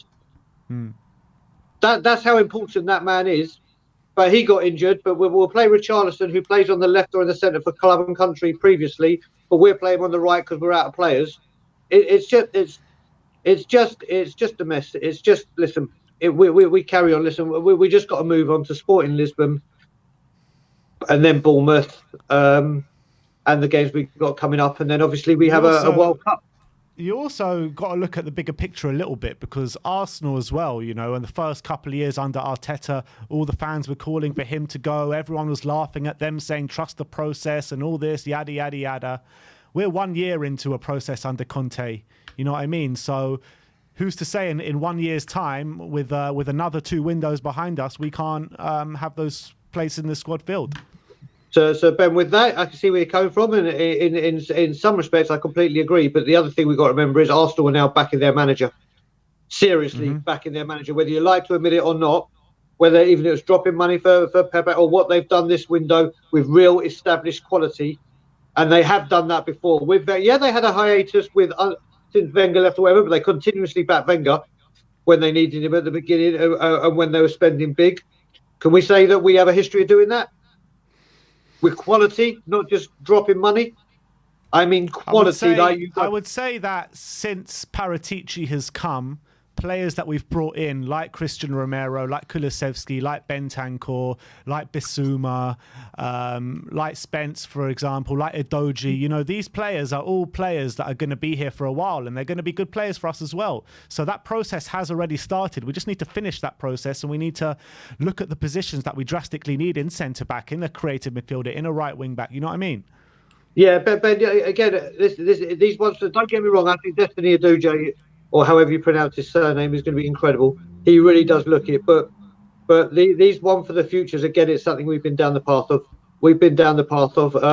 You mentioned those players that come in. I could say Emerson, Papa Messe Sarr, Brian Hill, amongst others that have come in since he's been here. And it's tit for tat. Galini. But these ones for the future were the basis of the Pochettino squad that we've got really. Just because it didn't work really once doesn't mean it'll never work. Danny Rose, one for the future. Carl Walker, one for the future. You know, all these players that came in. Dele Alli, one for the future. I know it didn't work out in the latter stages, but he had a good career. I mean, under Pochettino, he was one of the best players in Europe at a time. Ben, again, those parts I agree with, but it's not going to happen every single time. And if I said to you we could have had all those players you mentioned, but established players, and I don't mean multi-million-pound players, but established winners, Would you go right now with the state that, or not the state that we're in, but with how starved we are of trophies and success? Would you rather take a punt on ones that may be there, and we don't know if Conte will be there when they finally get into the team because of their age, or get players that Conte wants that are ready for Conte to do what Conte needs now? Obviously, I'd prefer that. Obviously. That's the issue. Like I said, I don't mind buying ones for the future and hoping that some lumps of coal turn into diamonds. I'm totally with that, but you've got to mix it with players that are ready to come in now. And if you look at that from our summer signings, Perisic, like you said, I'm now starting to get very concerned about him. Very, very concerned. Well. Like really, like Bob Spur's been saying for a few weeks, you finding him underwhelming, and it's been since the Arsenal game where I haven't seen anything positive from him. Richarlison out injured, but when he has been playing more recently on the right where he doesn't play, started off brilliantly. Basuma concerned, Longley concerned, and they're the first three. They're the main three people that come in. That's all I'm saying. But like I said, Newcastle, they mean. But this is the other problem.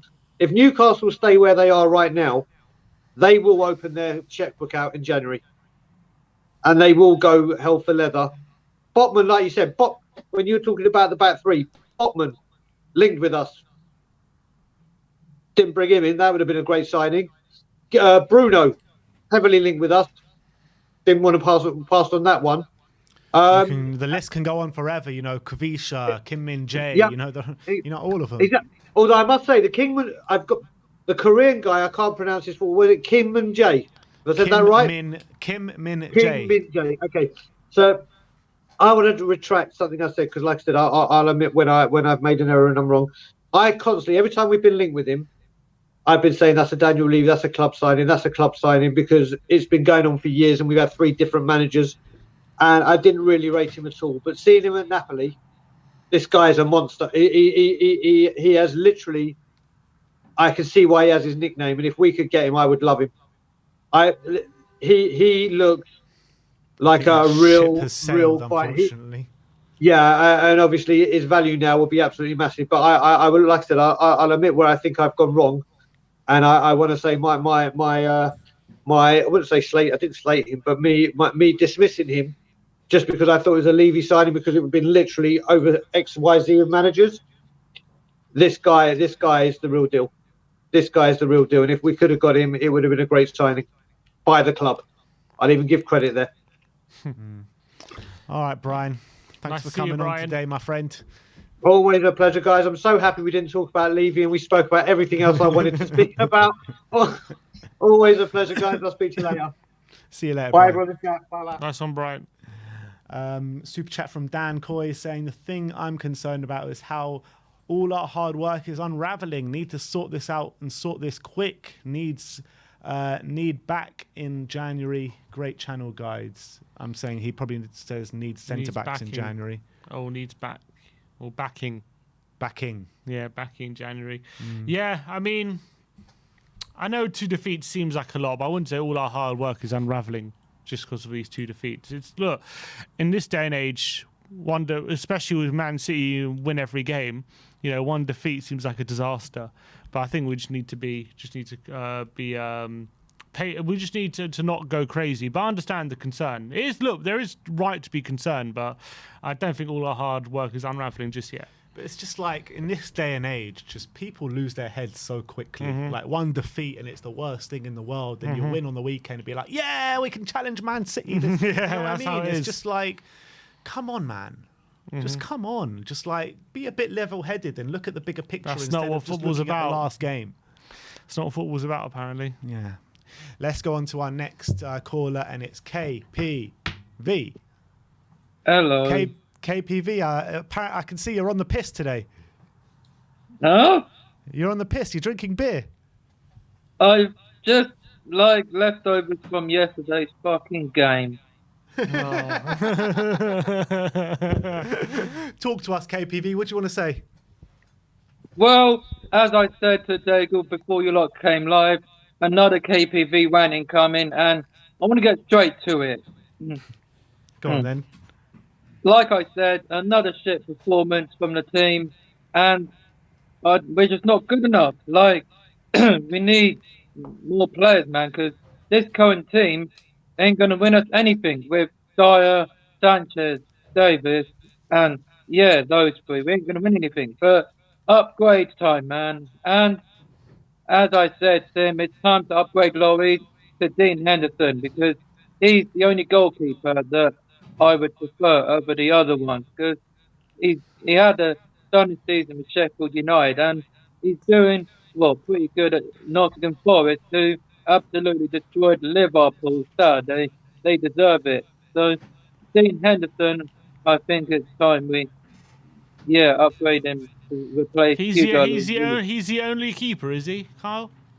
Yeah, that I would want to sign instead of other keepers. Like I know Pickford ain't that great. Like people saying they don't want him because he makes mistakes, but he's made some stunning saves for Everton, like against Chelsea when they beat them 1-0 before we signed with Charlton. And I think like Chelsea thought they scored, but no VAR didn't look and Pickford made a stunning save. But Dean Henderson can save penalties, something that Pickford can't for Everton. Like Dean Henderson, yeah, but I don't know who we're going to get out of those two England goalkeepers. But What about Meslier? There's been a few links with Meslier. Would you take him? Medley from Leeds United. Yeah. Another French goalkeeper under 21, I think he plays for. No. Oh, Why not? no. Just Why no, not? Ben. No need to discuss it. You don't want a relegation And keeper. that's the bottom line because KPV said so.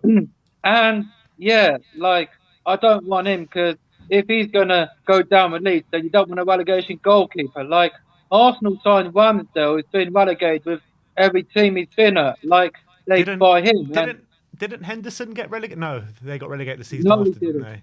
No, it was Aaron Ramsdale. Like Yeah. so, it's either Dean Henderson or Pickford, not Lloris' French teammate Melier. I'm sorry, but I don't know other goalkeeper they'd be. But those two are the only ones I'd choose. But everyone's going to do a poll on social media like, who would you want to sign for Tottenham, Pickford or Henderson? And I can guarantee you it'll be Henderson. Like, yeah, that's going to be the option I'd go with. Like, I can play in goal.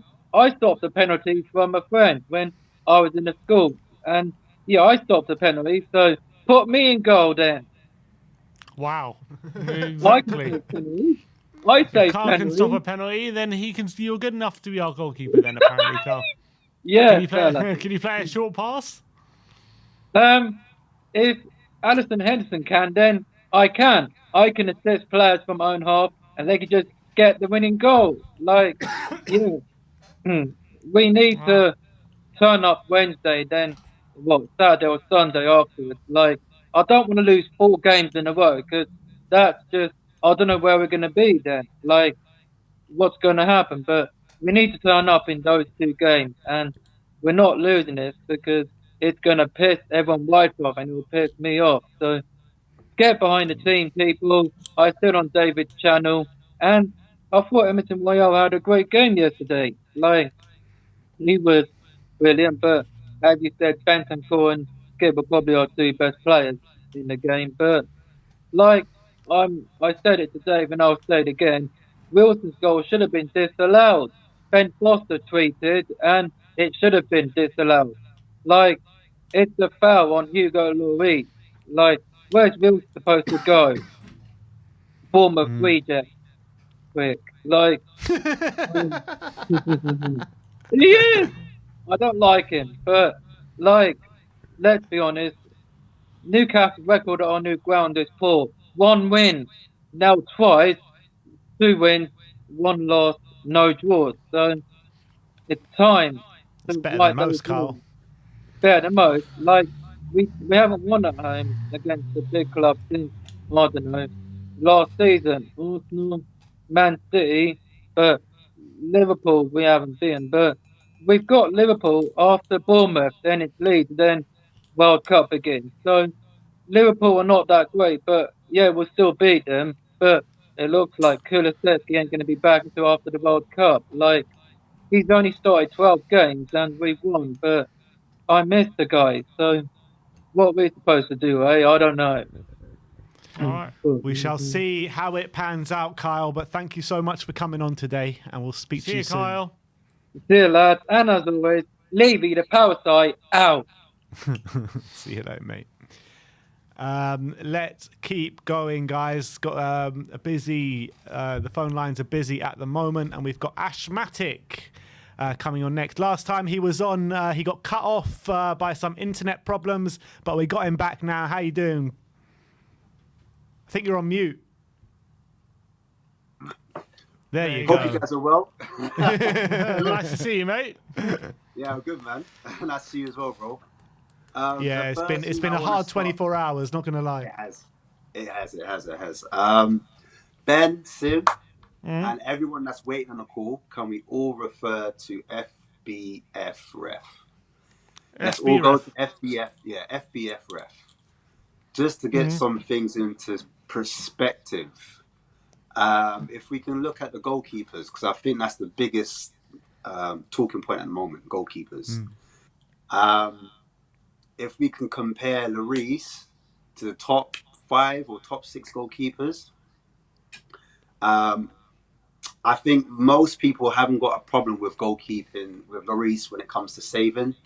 I think he's a good shot stopper, but I think everyone's concerned about his distribution. So his long balls, his short balls, balls into feet, etc.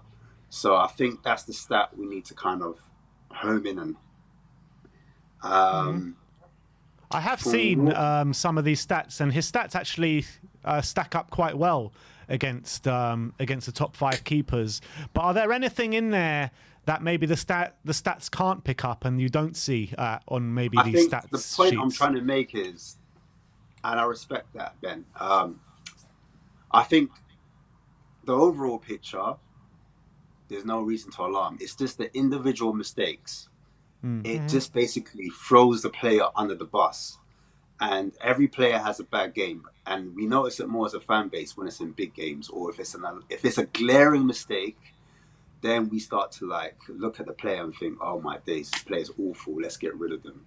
A bit like when Conte loses 2 games in a trot, or there's a style of play that the fans aren't happy with. We kind of forget about the season that we just had where we're beating teams 4-0 or 5-0.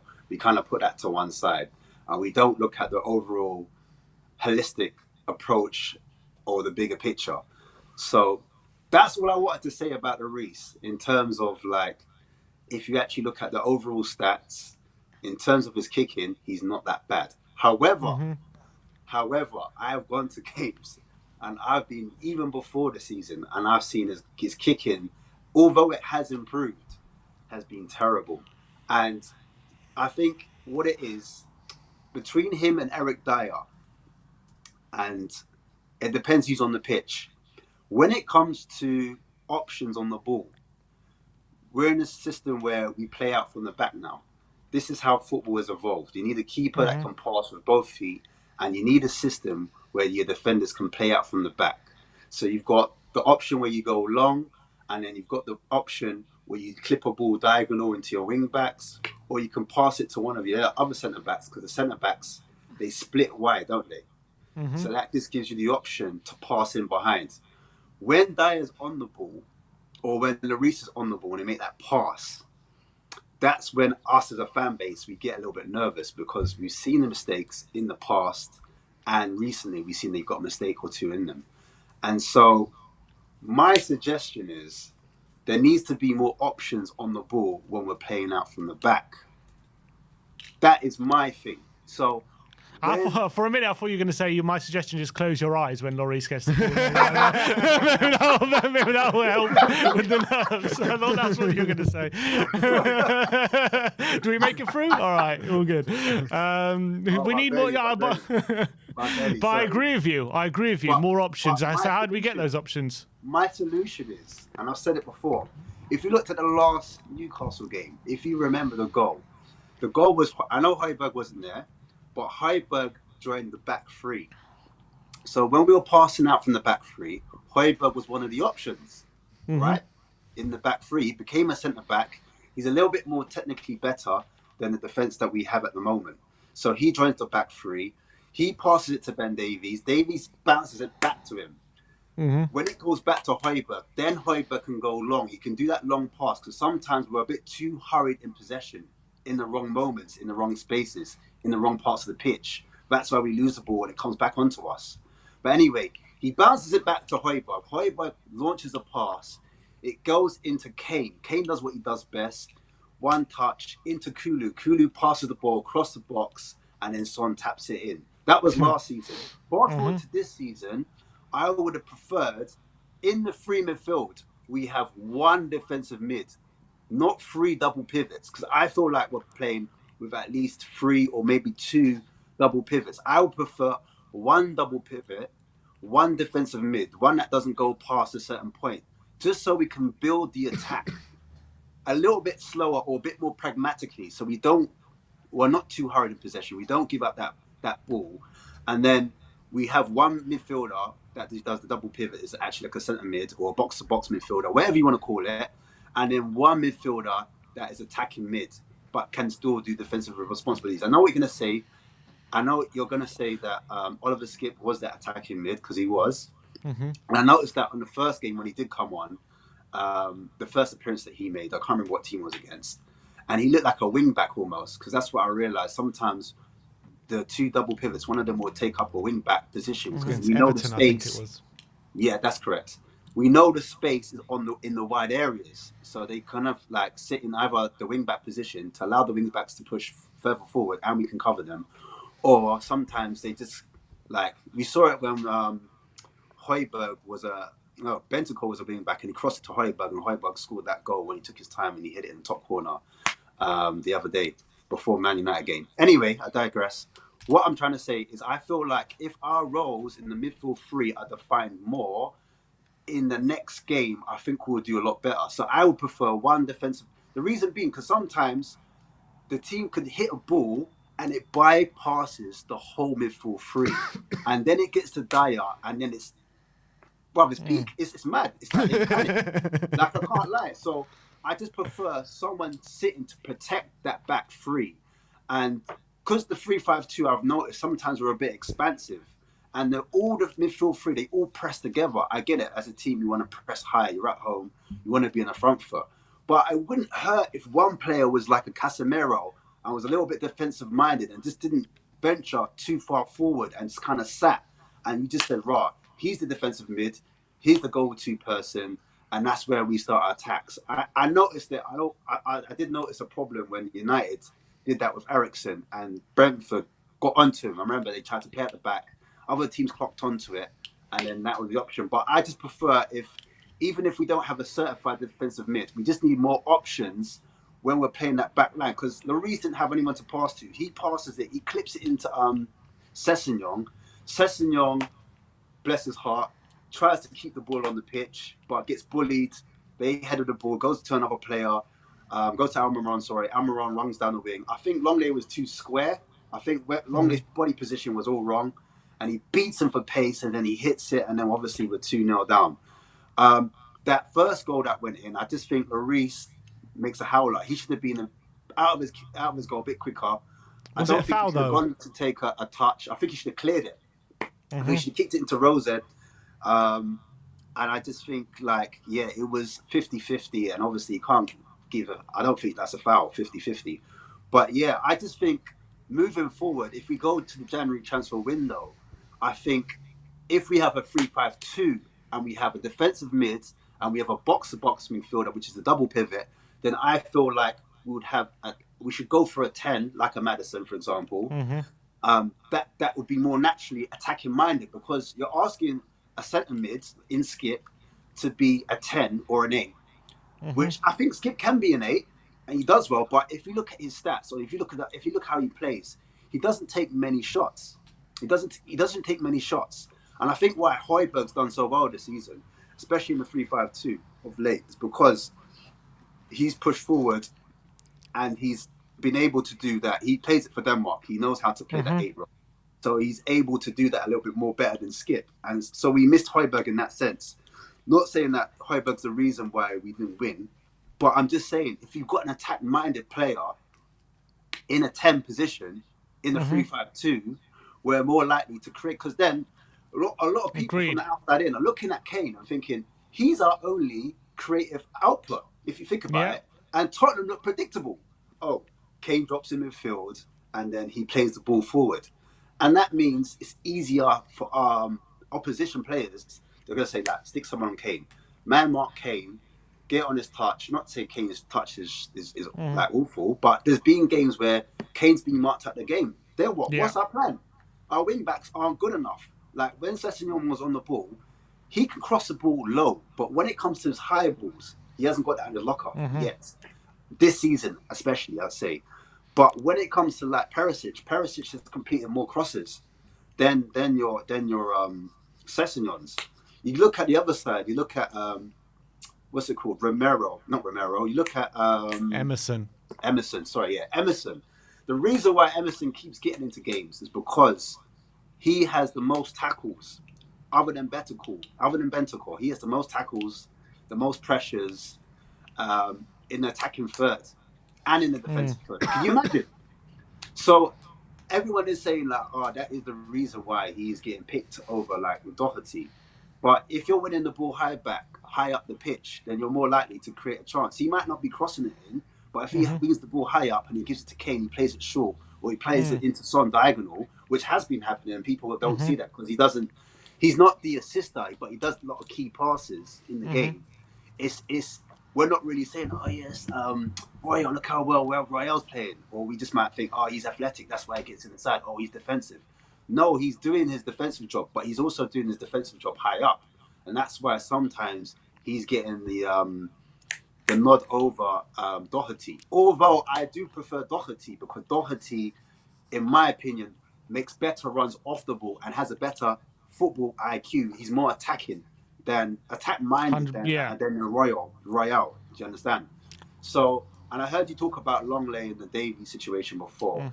I just feel like you are right. Davies going forward does offer you more, whether it is dribbling or dribbling off the ball. I think it's more of his runs off the ball that allows him to get in a bit more attacking position, and it allows us to get more bodies and gives us more options off the ball. And so that's where Tottenham have been lacking in the last couple of games. When we come from playing out the back, we don't have defined positions, in my opinion, where we can say like our defensive mid drops in that hole, or he drops in the back line and he starts the attack. And then also the last game we had Sanchez. Sanchez isn't the most confident of players. Say that again, yeah. That's just that you're just being kind. So basically, when we've got Dyer that's passing the ball backwards because the ball came back into. I think he passed it to Bentancur. Bentancur passes it back, and then he tries to pass it back to Lloris, and then I don't think he trusted Sanchez. That's why he didn't go to the right. There wasn't a lot of time in the game where the ball went over to Sanchez because I don't think there's a trust there in that defensive line. And so when Dyer's looking for an out ball, he's trying to pass, and he's like, where can I pass? He's going to favour maybe the left side, and teams know that. So teams prep. They're like, all right, cool. All right, let's stick a player on this side because we've noticed that Tottenham like to play out from the left. That's our stronger side. So let's man mark them and put extra pressure, or put two men on the wing back. And that's how we're losing the ball. And then we're forced to go long. Then Lloris kicks long, and then the balls aren't good because he's got no confidence. Dyer decides to go long, then he's miscuing passes. Do you see what I'm trying to say? And every time the ball gets recycled back, it's I don't know if like, for me, I'm a bit woo-ha, yin-yang, woo-woo. When the when the pressure's on, listen, law of attraction, when the pressure's on, it's like the mentality drops, and then it's just like, when it's on top of you, it's like it's hard to overturn that momentum. When other teams got momentum, because that's all it took. Dyer was a wonky pass, and then all of a sudden, they were like, hang on, we're in, let's do a long ball. They did a long ball, bypass the midfield, Lloris came out, there was a mix-up between him and Dyer, boom, they score a goal. Do you know what I mean? Then after that, because before that, we were peppering them. We had so much possession, Son had about 4 or 5 chances, one that he should definitely put away. But it's just literally when that goal went in, they got the confidence to go on and start attacking us and start pressing us more aggressively. And then because of that, the fans start getting on top of the players because of the mistakes that Dyer was making, the mistakes that Lloris was making. It kind of just, it's like a law of attraction. The negativity starts feeding out. You see what I'm trying to say? So then everything you do becomes negative. They've got the ball now. They've got more possession. They're looking more of a threat with the ball than we do, than what we have. And then we're getting nervous. So it just gets in the players' legs and in their minds. Do you know what I mean? Just a quick one before, I know you're going to comment. Kane, I noticed when he had the ball, and he's been doing amazing. We mentioned it before. He's been dribbling a lot more, which is amazing. I want to see more of it. Go on, Kane. It's adding another dimension to his footballing locker. And I noticed when Bentancur wins the ball back, because he's our man that wins the ball back. He presses high, like a bit like Romero, but he's our number one tackler, our number one presser, Bentancur. When Bentancur won the ball back and gave it to Kane, Kane started running at him, and Son was the only furthest player further forward. Skip was far back, and our wing backs were far back as well. So literally, the only option Kane had when he dribbled and he took that shot was Son. Bentancur was running to assist him, but what Bentancur was, he was a bit indecisive because he's not a natural 10. I just feel like a natural 10 in that position would be more decisive and would have run through the middle, and that would have taken a player away. You know, you need like 2 players ahead of you, one to go like steer one defender that way, one defender to step, and that opens up the goal for the player on the ball. And I just felt like that chance that Kane had, Bentancur just was a bit indecisive, tried to run the middle. Obviously, he saw Kane was jinking with the ball, and then he tried to run the outside, and he just ended up not helping the attack on that particular instant in the first half, if you remember that bit. But yeah, that's just an incident. That's another reminder that if we had a 10 would allow that attack-minded option to happen if we ever went to a 3-5-2, even if we had the option of a 3-4-3, which will happen when Kulu and Richarlison come back. Because like we're experiencing right now, they're not in the team because they're injured, but we don't have a natural number 10 to kind of sit into the 3-5-2. Because supposing we do want to have a 3-5-2 and we want to put Kulu on the right wing back, as people have been saying, and we want to have Richarlison and Kane up top, or Richarlison on top in the 3-5-2, it would be nice to have a 10 there. I know people said Kulu can play it, and Kulu himself said he used to play at Parma, and he scored a record amount of goals when he was at Parma in the 10. So we definitely know he can do it, but it would be nice to have 2 options of a 10, 2 options of a right wing forward, 2 options of a left wing forward, 2 options of a striker. Does that make sense? I know we're not Man City level. I know we're not Man City level, but I think that needs to be, and I think that's why the style of play has not been, because Tottenham don't have enough technical players. Does that make sense? Like when they're on the ball, they're not fazed by pressure.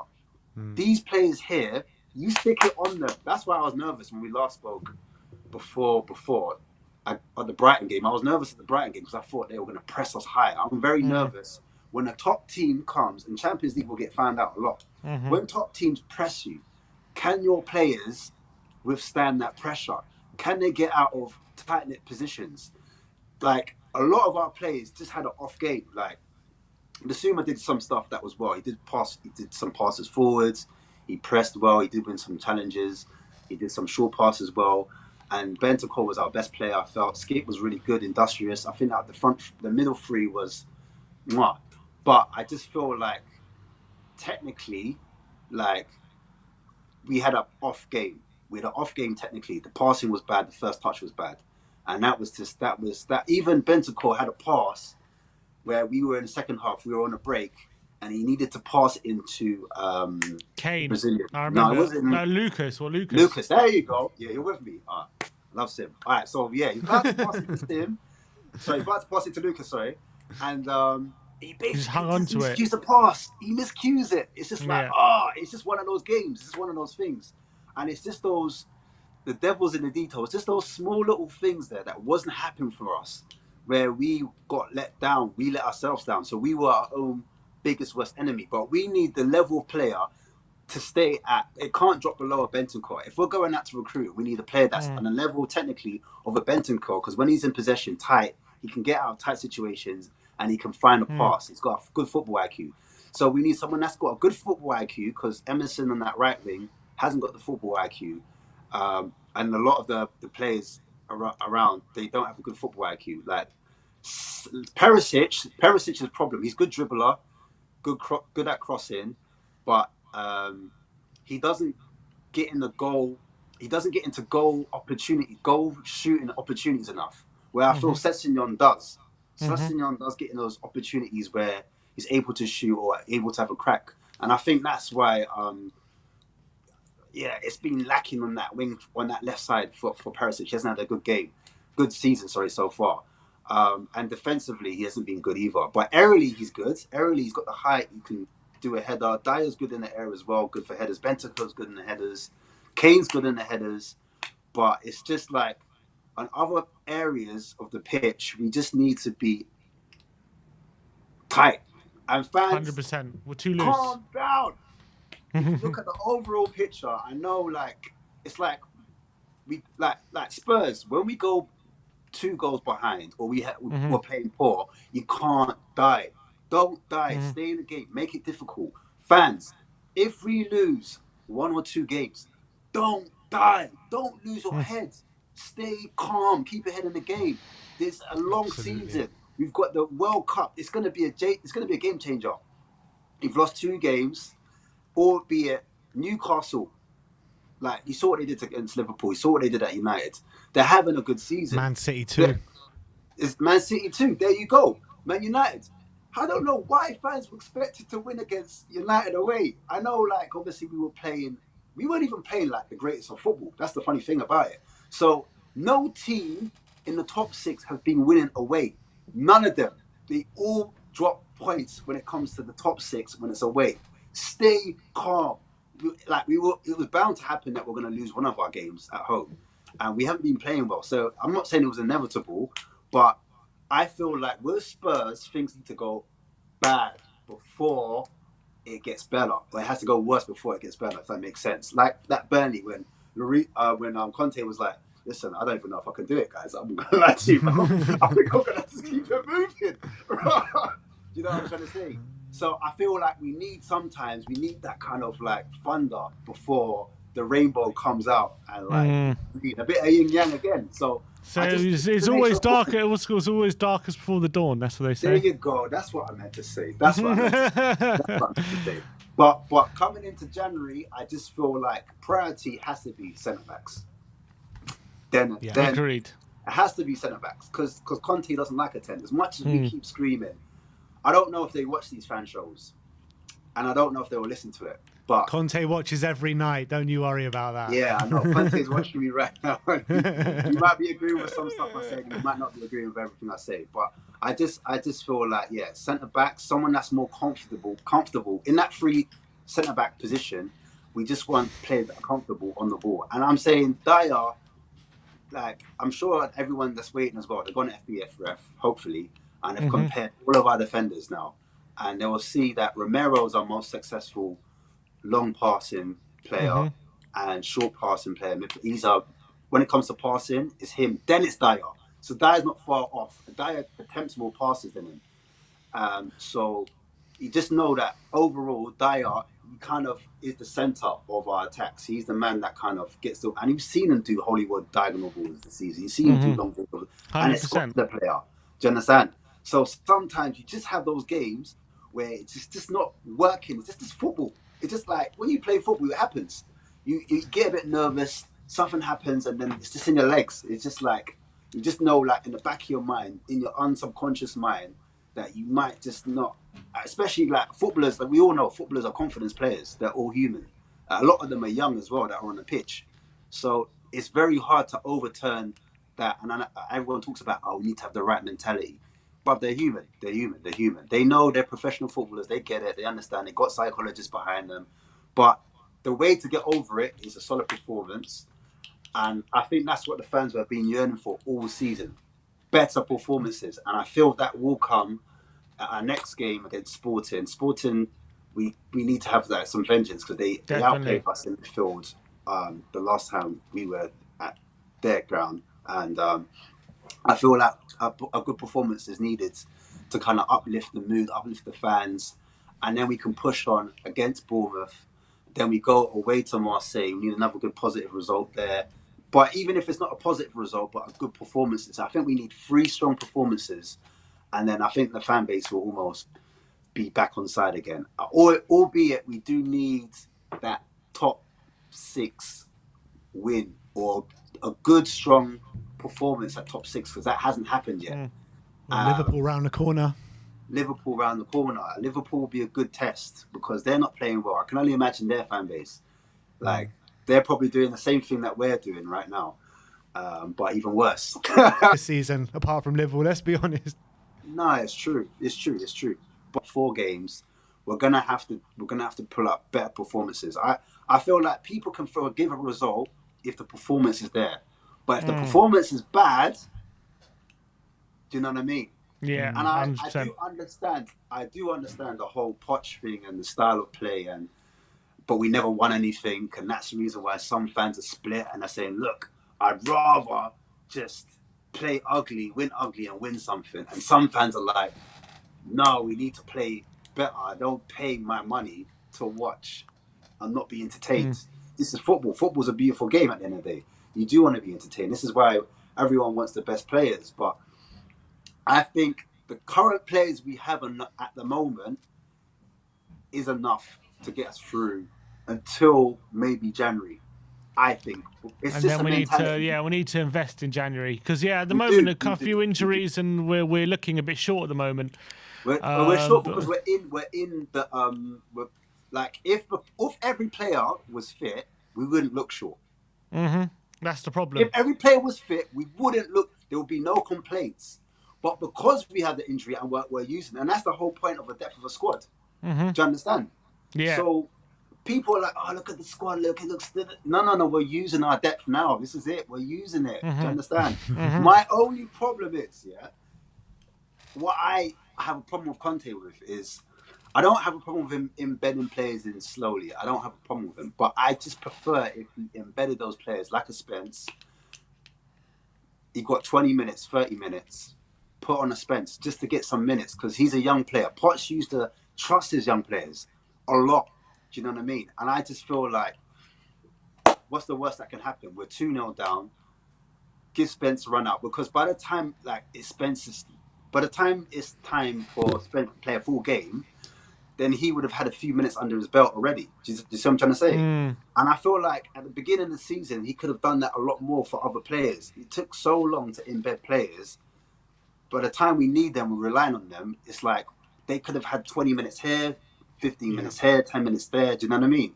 Like Spencer's had, I'm talking about Spence in particular because I feel like he's our most attack-minded player out of the 3 of the wing-backs. So, I mean, we're yet to see anything from him. I know. And the funny thing is, if we see Spence now, what will probably happen is he'll get on the pitch because he hasn't had many minutes. He'll get in a good position. He'll try to cross the ball, and it won't beat the first man. And then all the fans will be like, "Oh, Conte was right not to play." Yeah. You know where it goes from. I know what you mean. That's going to happen to a T. That's going to happen literally as you said it. I guarantee you. Listen, I'm telling you, bro. And that's what happened, I thought, with some of these players, like your Richarlisons, your Basumas, and the rest of it. I feel like if they were played from earlier, I just feel like that confidence would have been there. They would have been playing a bit more. And guys, also one more thing. I'll shut up after this. One more thing. I'm going on a bit too much, but look up Basuma's reel at Brighton, and then you'll understand why the whole top 6 were pissed that Spurs got Basuma, and why him and Perisic, they were like the 2 most players that we were most excited about. If you look at his reel, we bought him because he was meant to be the heir for Dembele, because we were looking at, it was between him and Ndembele, wasn't it? And we decided to go for Ndembele. But basically, when it comes to dribbling and being in tight spaces, when teams try to press you, he is press resistant. I'm telling you, just look at it. You will see against the top 4 and top 6 teams, Man United, Arsenal, Liverpool, Chelsea. He had, even against us, he had stellar performances. Why? Because he was able to beat the press. 2 or 3 players would press him, he'll beat it and make a forward pass. He has yet to show that this season. We need that from him. We desperately need a technical player like himself that can get on the ball and just be confident. It's just confidence. You can just see it. The way he's passing backwards sometimes. He does pass forward, but he's not doing the hard pass enough, if that makes sense. They're too nervous. Not just him as well, other players. They're too nervous on making that hard pass. And that's why so sometimes we're too rushing possession, like I said before, but sometimes we need to make that difficult pass. We're not making that difficult pass and we're playing it safe and we're going sideways and we're going back and we're going back up. And then the fans are like, oh, you understand? Yeah.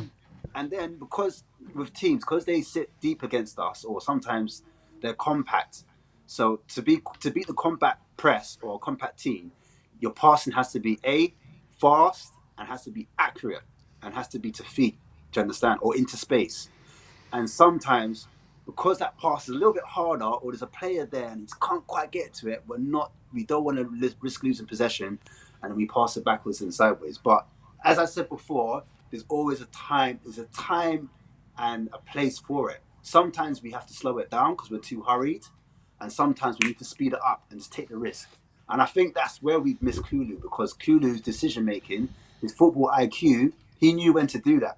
And he knew when to pull wide. The reason why the wing-backs played so well with Kulu was because Kulu used to play so far wide and used to help them. He used to be in the same position as them. And then he can thread crosses in, and sometimes he jumps in a position where he's able to assist, or he had an end product. And Kulu's strong on the ball. We missed that. We missed that strength on the ball. Someone that's good technically on the ball. And that's it, guys. Sorry. Big up. Ashmatic, I just want to ask you one thing before you go. Can you message us on social media? We just want to have a quick word with you. Oh, yeah. Cool. Yeah, cool. No problem. Yeah. Nice one. What are you on? Big up Spurs. What platforms are you on? On Instagram. I'm Ashmatic007. I'm a 007. All right, cool. All right, we'll speak to you soon. But thanks for coming on. Really good insight today, and we'll speak to you in a bit. Hey, nice one, mate. Spurs, man. Big up Spurs. Come on. That was Ashmatic. Some really good points there. But let's keep moving. We've got a few more callers left. We're going to start. Well, next up, we're going to go to Jory, the Jorical. How you doing, Jory? Hi, guys. I'm all right. A bit more calmer than yesterday? Yeah. I'm a bit calmer for sure, but same conclusions. I feel like a lot of what I've heard already today, it kind of confirms what I feel about kind of the returning. We can call each other delusionals across the board. I don't think that's the problem. I think it's a very good thing to try and look at positive things whenever you can. But I really don't think I don't know if I'm speaking out of hand, but I think like a Brian, like myself, like maybe Gavin, McBrains, whatever. These guys that maybe quickly go to the Levy out narrative is it's not about I don't think like yesterday and just this season in general. I don't think, at least for me, it's not the results, it's not the losses. That's fine. I think, and you guys, you pay attention, you watch a lot of games, you must see it. The effing Spursiness is coming back. And I'm telling you guys, have you not seen this script before? Have you not seen this start? And the next thing you know, you'll have an Eric Dyer talking about some shit in some interview, whatever. And then it starts, and before you know it, the Conti out wins the narrative. And we're back to square one. That's why I think people like myself and us that are quick to jump on the Levy out train is because this is the pivoting point at this moment. Now it's really getting hard for them, and in terms of Conte calling for patience and so on, I think you're being completely naive. Conte has to do something to save face. He has to say he's not going to stay around for 3 or 4 windows to build a squad that's going. Why doesn't he just walk out then, Jory? He's gonna do, I think it's premature to walk out. I think if to be honest, I think Levy is scared enough that he will actually back Conte pretty well this January. But if he doesn't, we're not going to end the season with Conte. That's my But the fact is, Jory, no matter what's happened in the past, no matter whatever you feel about the situation about Daniel Levy, I'm not Daniel Levy's biggest fan, but when Conte comes out in the press, he didn't just say it just now, because he said it all along the summer as well.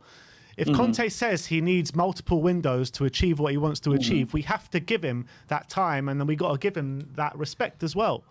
Yes, but what's the alternatives to say, Ben? What's he's not? So let's say he's not happy about what's happened with the transfer window. Let's say that he's convinced that these players are too shit and have too weak a mentality. What's he gonna say? The only thing he can say. We know when Conte's not happy with something, he leaves. Yeah, well, that's when he's ready to go. He's not ready. Like I don't think he's ready to go. And I think it would be unfair from a Conte point of view to jump the boat right now. I do think the next window will be if that doesn't come through like he wants it, he will be looking for his way out. And I also do think he's already weighing his option in that regard, But I also know Conte is a very, very proud guy. He's a very, he has a big ego, and he does not want to, he's not gonna eat this. He's not gonna take this pie to his face. So without putting the whole thing up into into jeopardy and big drama, this is basically his only comment that he can say is like, we need more time. Is basically the only thing he can say here. That then will turn into what I'm not being backed. The other side of needing more time is that you don't have what you need to you don't have the tools you need to win. So I think it's completely. I mean, I'm not a mind reader or anything. I'm just saying, like, if I'm Conte in that situation and I'm not happy about it, then this is just about the only thing I can say, And I think we're being absolutely, completely naive if we think that Conte is gonna have the patience for 3 or 4 windows before he's gonna be competing for anything. I mean, yes, I think we're also being too greedy and too impatient, thinking that we're going to be title contenders this season. I don't think it's about that. I mean, maybe some people are thinking about that. For me, it's not about that. I'm seeing this moment. I'm seeing the same thing that happened with Mourinho starting up now. And I think if you're honest to yourself, you have to say there's way too many. I mean, I'm not saying you need to agree with me, but you have to admit there's way too many parallels with what we've seen with Mourinho and what we saw with Poch as well. So and it's unbelievable. But don't we need time to change the players though, to get some of these players out the door? Yes, but as we also know, and we've joked around with it, it's like we get these new players in that are great, and then they don't change the club changes them, And that's why I'm saying, that's why I said yesterday, if we're patient with players, I think Lloris is absolutely our biggest liability apart from Eric McDyer. And I think if we are patient with this stuff, especially if we're patient when we see the mentality change again, then we're also accepting that the same kind of process is going to start going. You know, the same result is going to come down the line. What happened when Mourinho was around? You know, it's not even a question if Conte is going to leave. Once the Conte out voices become strong enough, Levy can fire him, and Levy will fire him to save himself. You know, so let's not beat around with like it's not like Mourinho went on to prove every Mourinho out fan wrong, right. You know, he went on to an even more difficult situation in Roma and turned it around in record time. You know, so why do we have to, you know, keep you know, why are we defending a 36-year-old goalkeeper who, by the way, 36, if you're world class, that's your fucking prime as a goalkeeper. That's not your on the way down. Lloris has always had a weak mentality. Well, Conte is the one who gave him a contract. Yes, and like it's not like we can. It's not like when me and Brian are saying Foster should start the next game. It's not like it's what we want. It's because we don't have any choices in the matter, you know. And I think Conte, at the same time as Lloris, can definitely do a job if our defense is doing a job, and beyond the job, he is actually amazing. If we had a good defense, I wouldn't want to change Lloris at all. I would be fine with it. I would want to give the captaincy to somebody like a Højbjerg or something like that, and make them actually implement a real captaincy, because we don't have that in this club. But we have a absolutely shocking defense that once it comes under pressure, they completely bottle it, and Lloris is a part of that. And his playing out puts these guys that are not capable in quality or mentality to handle the pressure, puts them under pressure constantly. You know, so we can't. I'm not like bothered about what their mindset is really at this point. It's like, what can we say? Like a Romero, for example. Where most of us, I think, very few are not happy with Romero in general as a defender. I think he's amazing. You guys think he is amazing. What are we gonna just like? Are we gonna be surprised 2 years from now when he kind of just puts just collects his paycheck, when he's not that burning passionate defender anymore and so on? Of course not. Are we surprised? Were we surprised that Kane wanted out the club? Of course we aren't, because here we go. It's the institution. I'm not only putting it on Levy, but I'm just saying, you know, when you have an institutional problem like the Spursiness is, you need, like, there's no way you're going to fix that if you have the same leadership at the top. I'm not saying that means we can't, getting engaged with our club before Levy goes or whatever. I'm saying the opposite. I'm saying it's so crucial to back Conte. It's so crucial to keep all of this on the back heels, to apply the pressure, to tell Levy there's no way out of this other than backing Paratici and Conte.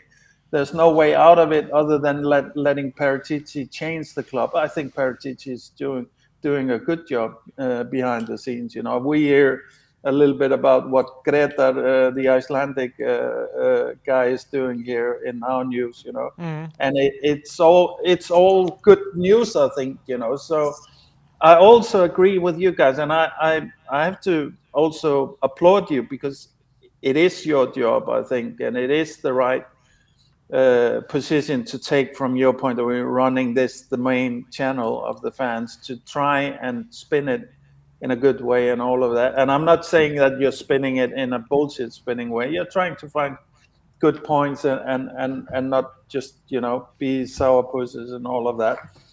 But I don't think even though Brian gets very upset, for example, or something, I think Brian hits the nail hits the nail on the head when he's talking about when he calls out these players, and it's not only Lloris. I think he sees it every time, and I've yet to not to agree with him, and we have to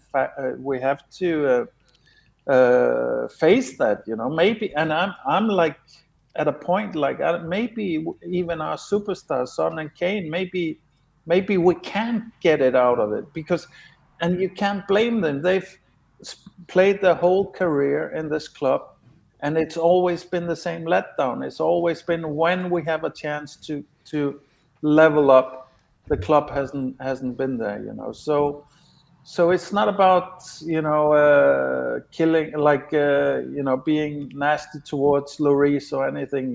He's a big boy. He can take it. Nobody's gonna be more disappointed with Lloris than Lloris. So it's simply facing the facts as a fan base, and that's what I think. That's where our anger goes. It's because we're giving Conte out ammunition when we stand up for these players, I think, so fair enough. yeah. But also, I also want to say, like, in terms of Manchester game and Lloris and stuff like that, Lloris caused a lot of those problems. Those saves were a lot of it. He was involved with how the attacks evolves, So yes, Lloris, if you don't like somebody at this channel said, if he has a split second to react, nobody in the world does it better than him. But that's not what the game is about anymore, and that's not what Conte's system is about. It's about being able to control your ball from the first touch, and we're not able to it. So this is. I think if we really believe that Potts and Mourinho were not were the genesis of those failures in those periods, then I can maybe say, yeah, fine, let's not go all crazy, Levy out, and let's rather put the blame at Conte. But I mean, it's not like I can definitely blame Conte. I can definitely find reason. I can say, like, why we're playing this wing-back system when we constantly have an empty box when the cross is coming in. Why we're blaming Emerson when he actually puts in 2 or 3 all right crosses and there's one player in the box, and so on. It's difficult even for our best players to kind of assimilate to this system. But eventually down the line, when Conte gets his players and gets to work with the top players, then it will be there. We all know that he's going to be successful eventually. I just think we're deluding ourselves if we think that Conte is going to accept mediocrity for 1 or 2 seasons before he gets going. He's not going to do that. He doesn't have a choice right now in this moment. And I would say the good news. Okay, I'll try and spin it a little bit positive, guys. Go on, Jory. I would say the good news is that we're having this meltdown now. We can still fix it. We can still turn it around in terms of top 4 or whatever we're hoping for this season. We can also, which is much more important for me, we can turn it around in terms of Conte and Paratici. They can get a strong window now. But I don't think that's going to happen if we're going to be blaming Conte or individual players or stuff like that. I think it's going to happen if Levy feels the pressure from the fan base. I also think in many ways, it kind of reminds me a little bit of El Sacico period, where many teams were in a weird place, many of the top teams, and we're seeing that also now, and even maybe more now, and we kind of maybe button. Oh. I think he's crashed. I think Jory's cut off there. I could see the internet was dropping off, and I think it's finally gone. If he does rejoin, we can get him back on. How many guests do we have left?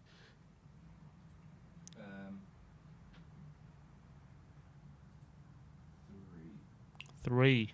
Still quite a few guests to go, so I think we're going to have to move on. But let's move on to Michael. Hi, Michael. Oh, hi guys. I think it was supposed to be Shawnee, but I think he has connection problems. Where's Sean go? He's frozen. Okay. Well, Sean, I don't mind. if you reconnect, we'll get you on next. But Okay. Michael, what do you want to talk about today, my friend?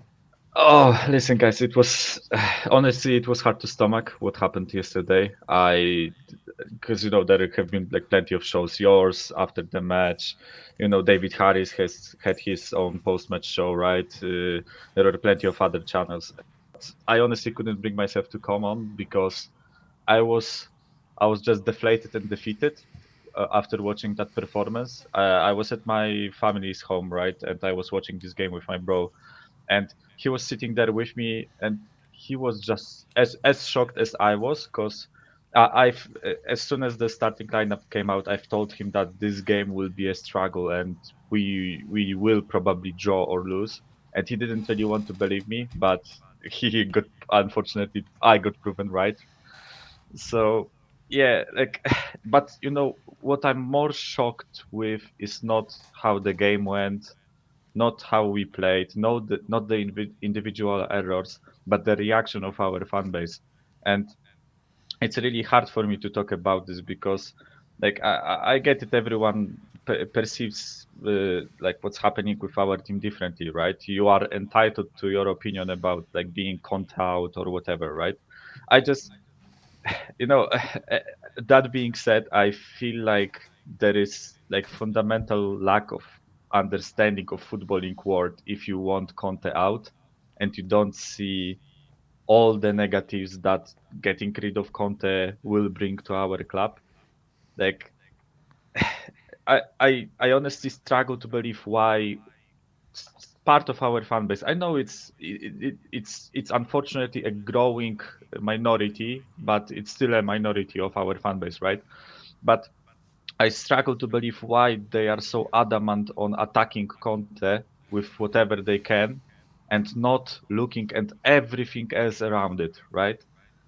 I I I am seriously baffled by the idea of taking it out on Conte, that he doesn't change anything tactically, right? That he doesn't play this attacking football. With who? Who is supposed to play that attacking football in our team, right?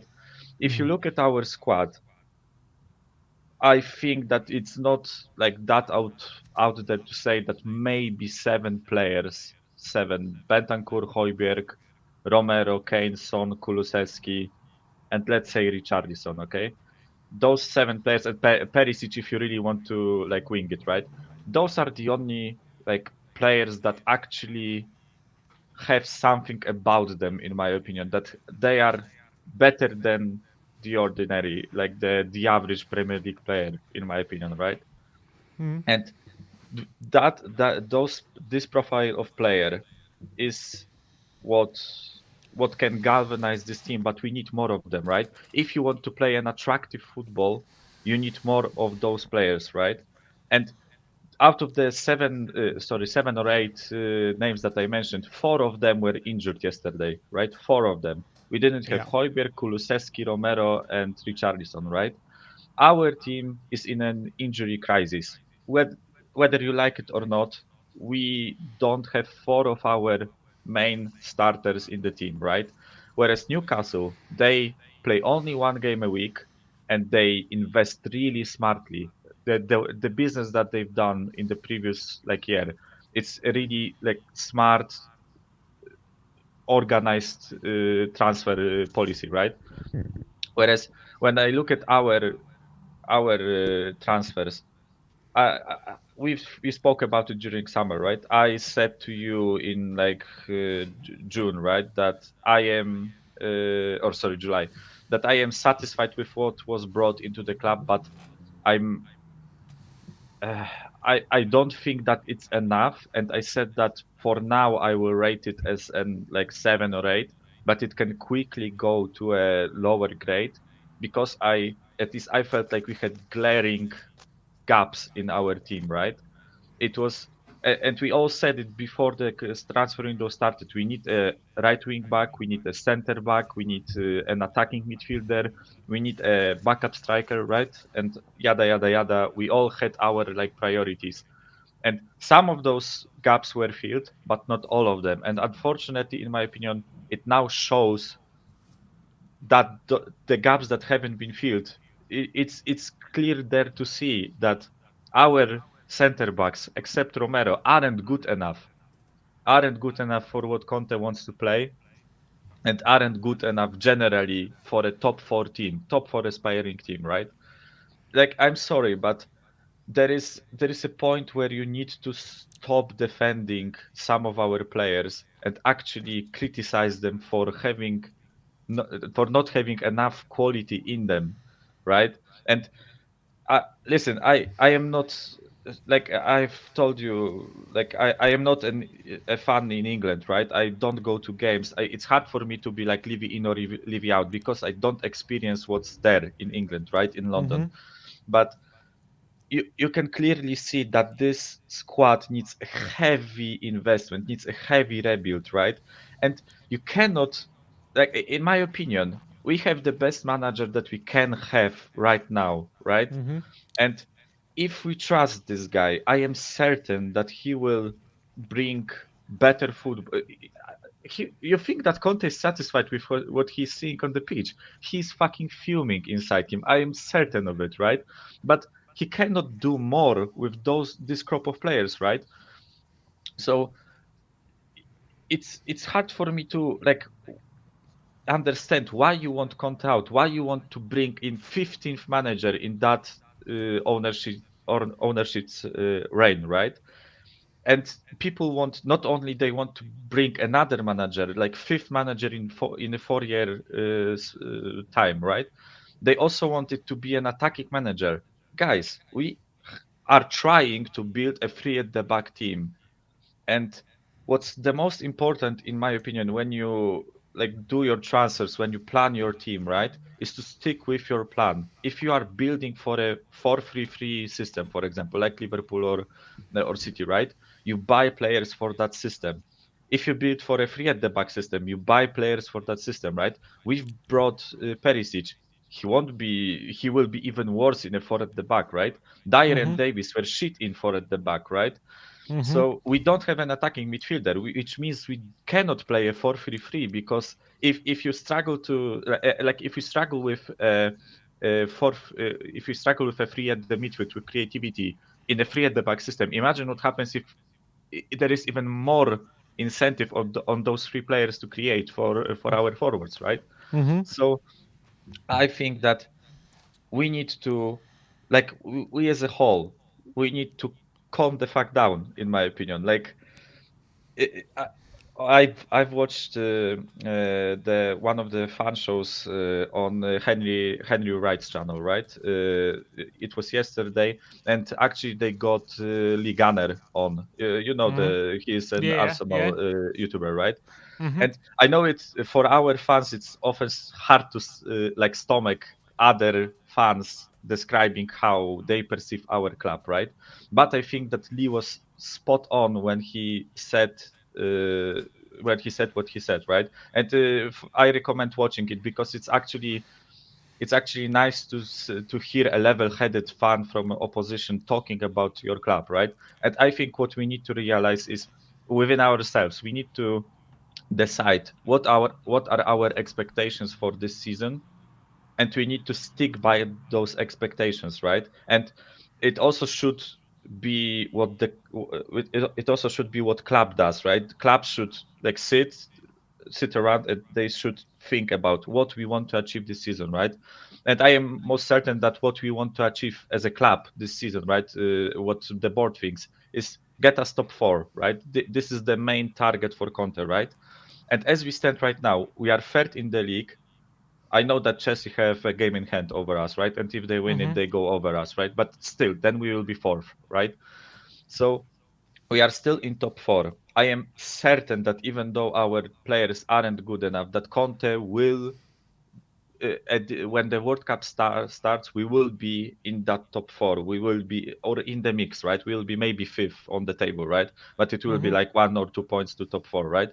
So our this is what I think that our clubs thinks what our target is, right?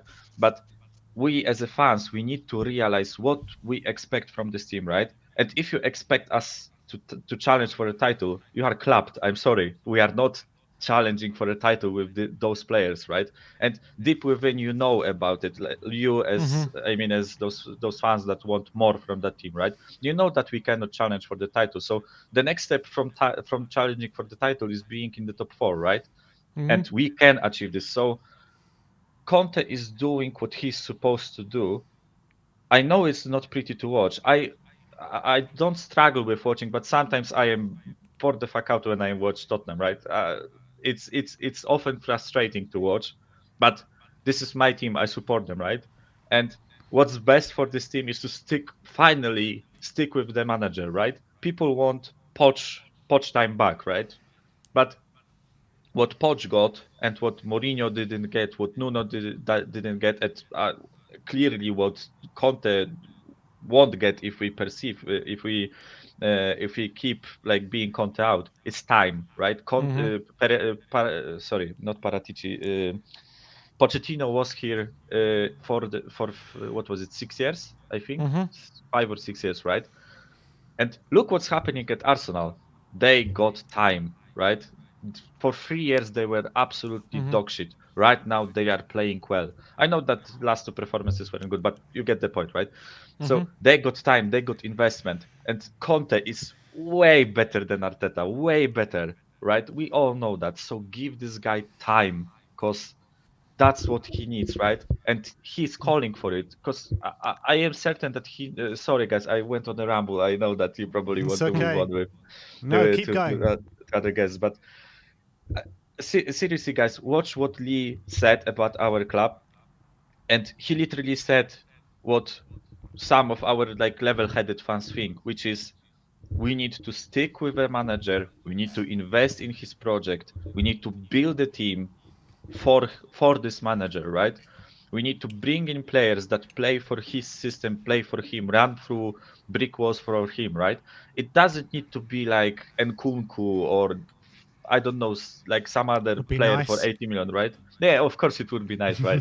But what I mean is we need smart investment because we cannot compete financially with Newcastle and City, right? I guess we probably could because I think that our club is rich as fuck, but they just don't want to invest that type of money, right? So we need smart investment. Kulusevski was a smart investment. Bentancur was a smart investment, right? Bissouma, I am certain that he will finally click. After some time, he will click, in my opinion, right? He was a smart investment, and we need players like that, right? Which also pains me that we didn't go for the likes of Kostic or Kim Min Jae, players that costed like what 15 million euros or whatever, right?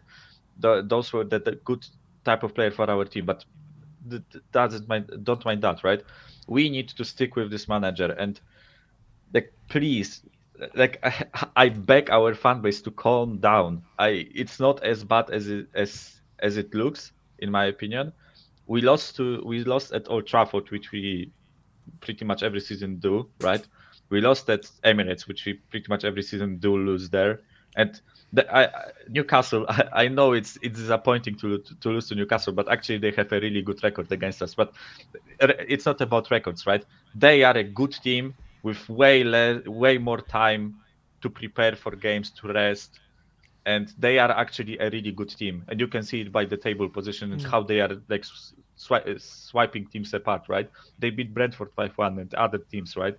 So they are a really good team. So what I want to say is that I think that we need to stick by this manager. We need to look at our players also objectively, because I don't want to talk, because I've talked like enough already, right? I don't want to talk about this game, but yeah, but Lloris, Dyer, they aren't good enough. We need to upgrade on them, but you cannot criticize Conte for playing them because he has no other options. That's what I want to say, right? So Absolutely spot on, Michael. Really good call. Some really good points made there as well. And hopefully the fan base listened to you, because it's something that I've been calling for the past 24 hours as well. But Michael, thanks for coming on, and we'll see you next time. Yeah, sorry guys, it's supposed to be a convo, but I actually went on a monologue No, it's again. fine. It's You fine. know, It's your time to have your point. It's your time to have your say. Yeah, sorry, boys, but yeah, just calm down, people, please. Just calm down. That's all. Okay, thank you for Big up, Michael. Big up. Bye, guys. See you later, man. And next up is Spurs Talk Show with Sean Butler. How you doing, Sean? You're on mute, I think. Come on, Sean. Come on, Sean. How you guys doing? More incompetent than Daniel Levy. Stop it. How you doing? You all right? I'm good. I've listened to so many opinions, so much truth being spoken, but also so much overreaction and I think partisan, agendas or narratives being pushed by, different areas. It's bonkers to me how bad everyone thinks that the state of play is at Tottenham right now. So talk to me about your how thoughts. bad or good do you think it is? Look, I think that there's so many kind of caveats. Like, yes, we're on the back of 2 defeats. The Manchester United game was just a bleak disappointment where there was very, very few, if any, positives to take from it. I don't think you can say the same about the Newcastle game. I genuinely, like, when I wasn't doing a watch along, so I watched the game. My Wi-Fi was ruined, and I went onto Twitter and I just saw this barrage of like wild statements from certain fan bases, and then I listened to people that come onto your show and to other shows and give their takes on it. And I thought that everyone was kind of massive, like making a bit of a mountain out of a molehill, and kind of throwing the baby out with the bathwater, boys. If I'm entirely honest, like, I think that there's things that we need to keep in mind when we're pushing, mud in certain directions, and whether it's the players that are not playing well enough, whether it's the players that aren't good enough, whether it's Conte's decisions, or whether it's Daniel Levy being the guy that everyone wants to hate.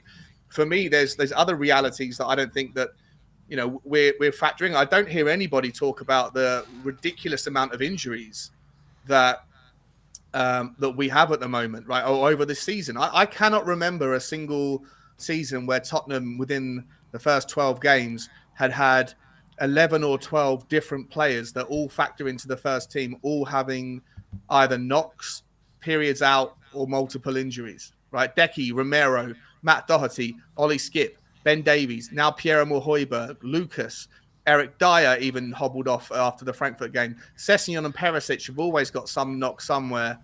Like, for me, like, there's the reality of that as a factor that plays into why we're playing the style we are, why we're playing the formation we are, and why the players that are playing. And no one's referencing that. There isn't another team in the Premier League now that has the same stuff, the same issues. With I was about to say it isn't injuries at the moment. It does seem to be an issue that multiple teams are dealing with, isn't it? Am I wrong in saying that? It's just perception I have. Don't think so. I mean, I know Liverpool for sure, but then you could say they're lower down the league. But and maybe that's part of the reason why Liverpool are struggling. But Manchester City have got. Look, I mean, everyone knows Manchester City. It doesn't matter how they could have 15 injuries at the same time and still put out an 11 that every team would want to have most players from. Right, so they're a little bit of a different entity. But there's a massive impact. Arsenal haven't had a single major injury yet, and everyone's waxing lyrical about how great they are. If Tottenham had Decky, if Tottenham didn't have Romero, I don't know what's going on with Romero. Right, and I'm gonna shift away just like. Hear the point I'm making, that I think injuries are a factor that we need to just bake into our minds, that there is a reality there. On top of that, we have a bunch of players. Like, right now, everyone's focusing on whether or not people like Eric Dyer are good enough for Tottenham, whether or not Ben Davies is good enough, or Hugo Lloris, or whatever else. But on top of that, I don't think it's necessarily all about those players. I think the players that have avoided injuries are. And even some of the ones that have still got injuries are paling, like the competent players, the very competent players within our squad that would make it into any of the other teams in the top 4 or the top 6 on this season's showing, most of them wouldn't. Like if you're doing combined 11s against, and all your shows you do combined 11s, Romero generally factors into the combined 11 against most of the teams that like Arsenal or Liverpool or whatever. This season's Romero doesn't factor into any of the combined 11s, in my opinion. I don't know what's going on with him, but he's not the same version of himself. Neither is Sonny. I know that Kane is getting his goals, but his performances haven't been great. Lloris, like the only two players that have kind of made positive strides, in my opinion, from last season's version of us. The squad that we had last season was, in my opinion, much weaker than the squad that we've carried over into this season. The only two players that have improved is probably Bentancur and Højbjerg. Everybody else is on a weaker level or weaker playing field than they were last season. And last season, everyone was, fairly positive about the way that the season finished.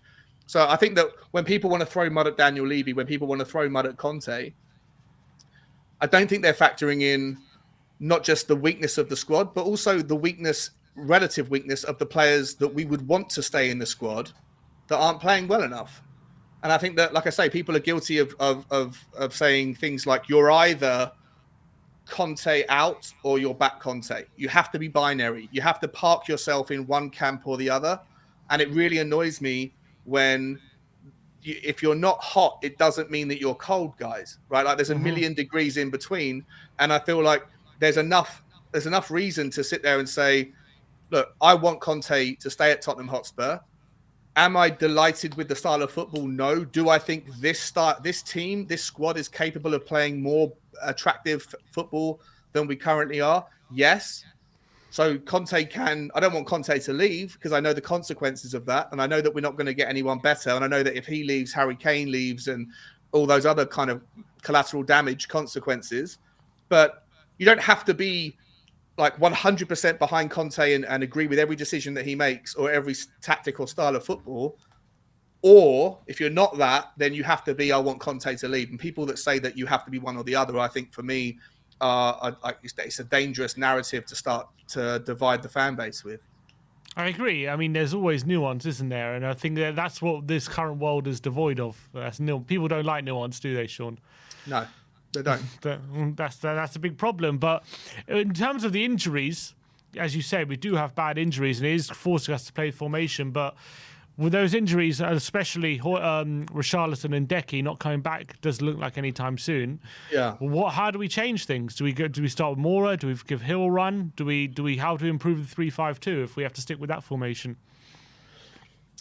Look, like I say, I think that the 3-5-2, again, a lot of people are already throwing the baby out of the bathwater, saying, because the 3-4-3 wasn't working, you asked for a 3-5-2, that hasn't worked in the last two games, therefore that tactic should be dismissed. I don't think that's the case. I think against Manchester United, for me, the problem with the 3-5-2 was the way that the midfield trio was set up with I saw it as zonal, like Højbjerg on the left, Bissouma in the right, and Bissouma in the centre, Bentancur on the right, and that all of them were given, both the kind of 8 box-to-box role, but in their zones. I didn't agree with that. I liked it, the idea of Bissouma sitting back and the other two having a bit more of a flamboyance and a little bit of like a liberal liberty to be able to do what they wanted to do. And I think that worked in the games before the Man United game.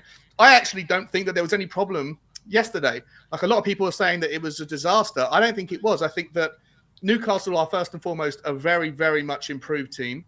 And I think Tottenham were involved in the game. It was individual mistakes. I personally, at the time, didn't think it was a foul, the Hugo Lloris mistake.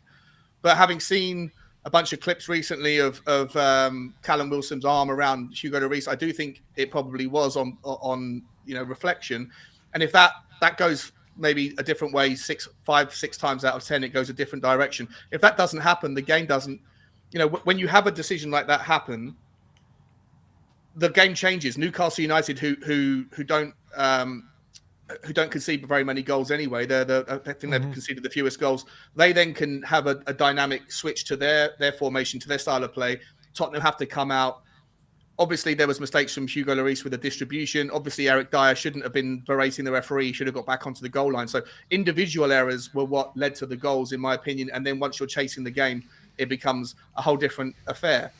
In terms of how do we fix the problems, like I say, I don't think there was that big of a problem yesterday. I think on another day, if those decisions went a different way, we were very much in the game. And in the second half, we obviously, pillared them and went after it. We didn't quite have the final touch. For me, I think that we definitely need.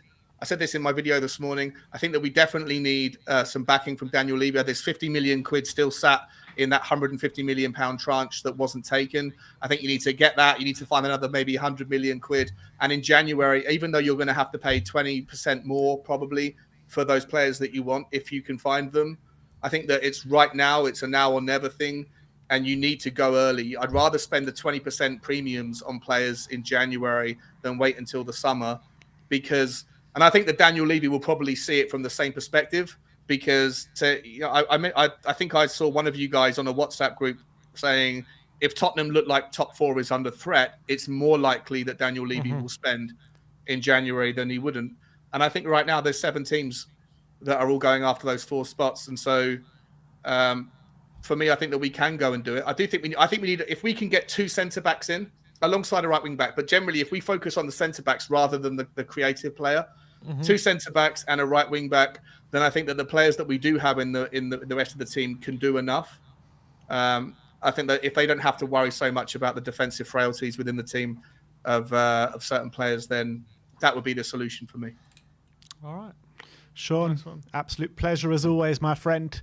We'll see you next time. Nice to see you, Shawnee. Cheers, boys. Love you guys. Take care. Love you too, mate. In a bit. See you soon. And finally, the last caller of the day. We've been going for 3 hours and 15 minutes, and it's time for a blockbuster. It is the Irish Hotspur. How you doing, Dave? Come on, Dave. I'm fucking tired, if I'll be honest, boys. Tottenham have tired at this point. Look, a number of things. I want to start on yesterday's game first. Now, I know you've been going for 3 hours, so I'll only keep you for another half an hour, boys, all right? On yesterday's game, look, we started like a bat out of hell. Basuma, Skip, Bentancur, pressing high up the field, turned the ball over. Kane played 2 or 3 lovely balls in behind. Sonny was looking sharp, had a couple of chances. Emerson was even looking sharp. Session was getting forward. Unfortunately, the quality from out wide wasn't there. But it's the same things that I've highlighted when I've come on here. I know I haven't been on here in quite some time, but when I used to come on here a lot more regularly, boys, I remember speaking about Hugo Lloris a couple of years ago to you, or at least a year and a half ago to you. And it was a very unpopular opinion at the time. But unfortunately, so far this season, already a short span in, he's already got 4 or 5 high-profile errors this season. You go into the back line. Eric Dyer, he's the one where ultimately the game fell apart yesterday. We were absolutely cruising in that game, playing really well. And all of a sudden, Eric Dyer started trying to aim for Session and hitting balls into the stands. There was a ball that came to him that rolled underneath his studs when he went to control it. And then there was another one where he went to pass it back to Hugo Lloris and it went out for a corner. And when things like that start happening, ultimately you're just giving the momentum of the game straight to Newcastle. And they took advantage of it, unfortunately. And then you're sitting there, you're like, okay, we went 1-0 down last season and we still slapped them 5-1. Show me some mentality, show me some grit, show me some desire. And what happens? The game went away from us again from Hugo Lloris, poor kick out. Session could have done better. Lenglet was being a little girl. He could have done 10 times better there as well, showing a bit more strength. And then all of a sudden, the game's gone. And look, we can talk about Kane some, we can talk about the midfielders, but let's start talking about players that have been a massive problem here for quite some time. Now, when we go into Antonio Conte, guys, I see a lot of mixed opinions around the fan base. Conte in, Conte out. And look, I'm a big believer in everyone having their opinion. It's all we sort of got as fans of a football club. Unless you come on to channels like this who give people a chance to air their opinion, something that Sky Sports, BT Sports, and the clubs have failed to do, which is bring fans along the journey. So all we have is opinions. But I disagree with the Conte out opinion. And just hear me out on this. Now, where we're at now, we're moaning about the style of play. We're resorting to, Conte picks them. We've been moaning about tactics. And we've basically been questioning Conte. Now, as Spurs fans, we all say we want trophies. This guy has a cabinet full of them. But yet we're still sitting here questioning them. Now, have we not been here before under Jose Mourinho? Have we not been here before under Nuno saying the same thing? Or the next guy that comes in will be able to get better out of some of these players, better out of the squad. Now, where I have highlighted the real problem at this football club is unfortunately across that back line. When you've got people like Dyer making mistakes like he did yesterday, the guy thought he made it there yesterday and then started just pinging balls around the place and giving away possession, being generally untidy. When you've got players in that back line at this football club that fail to execute the basics, under pressure or not under pressure, which is controlling the ball and moving it on, games like yesterday is always going to happen. We also sit here and wonder, why are our performances so up and down? You can pull good performances from under Jose. We slapped United 6-1 at Old Trafford. First 3 games under Nuno, we started like a bat out of hell. We bit Man City, Wolves, and Watford, and we're sitting there pretty top of the league. Under Conte, we ended up getting top 4. Now this season, we're failing to get going. And it's the same patterns under all these managers that keep happening. They'll go for so long. Certain players will hit a peak for so long, and then they crumble. Now, what's been the common denominator under a lot of these managers? Eric Dyer, Ben Davies, Davinson Sanchez, Hugo Lloris, who saves his mistakes for the biggest game, and Matt Doherty since he's come in here under Jose Mourinho.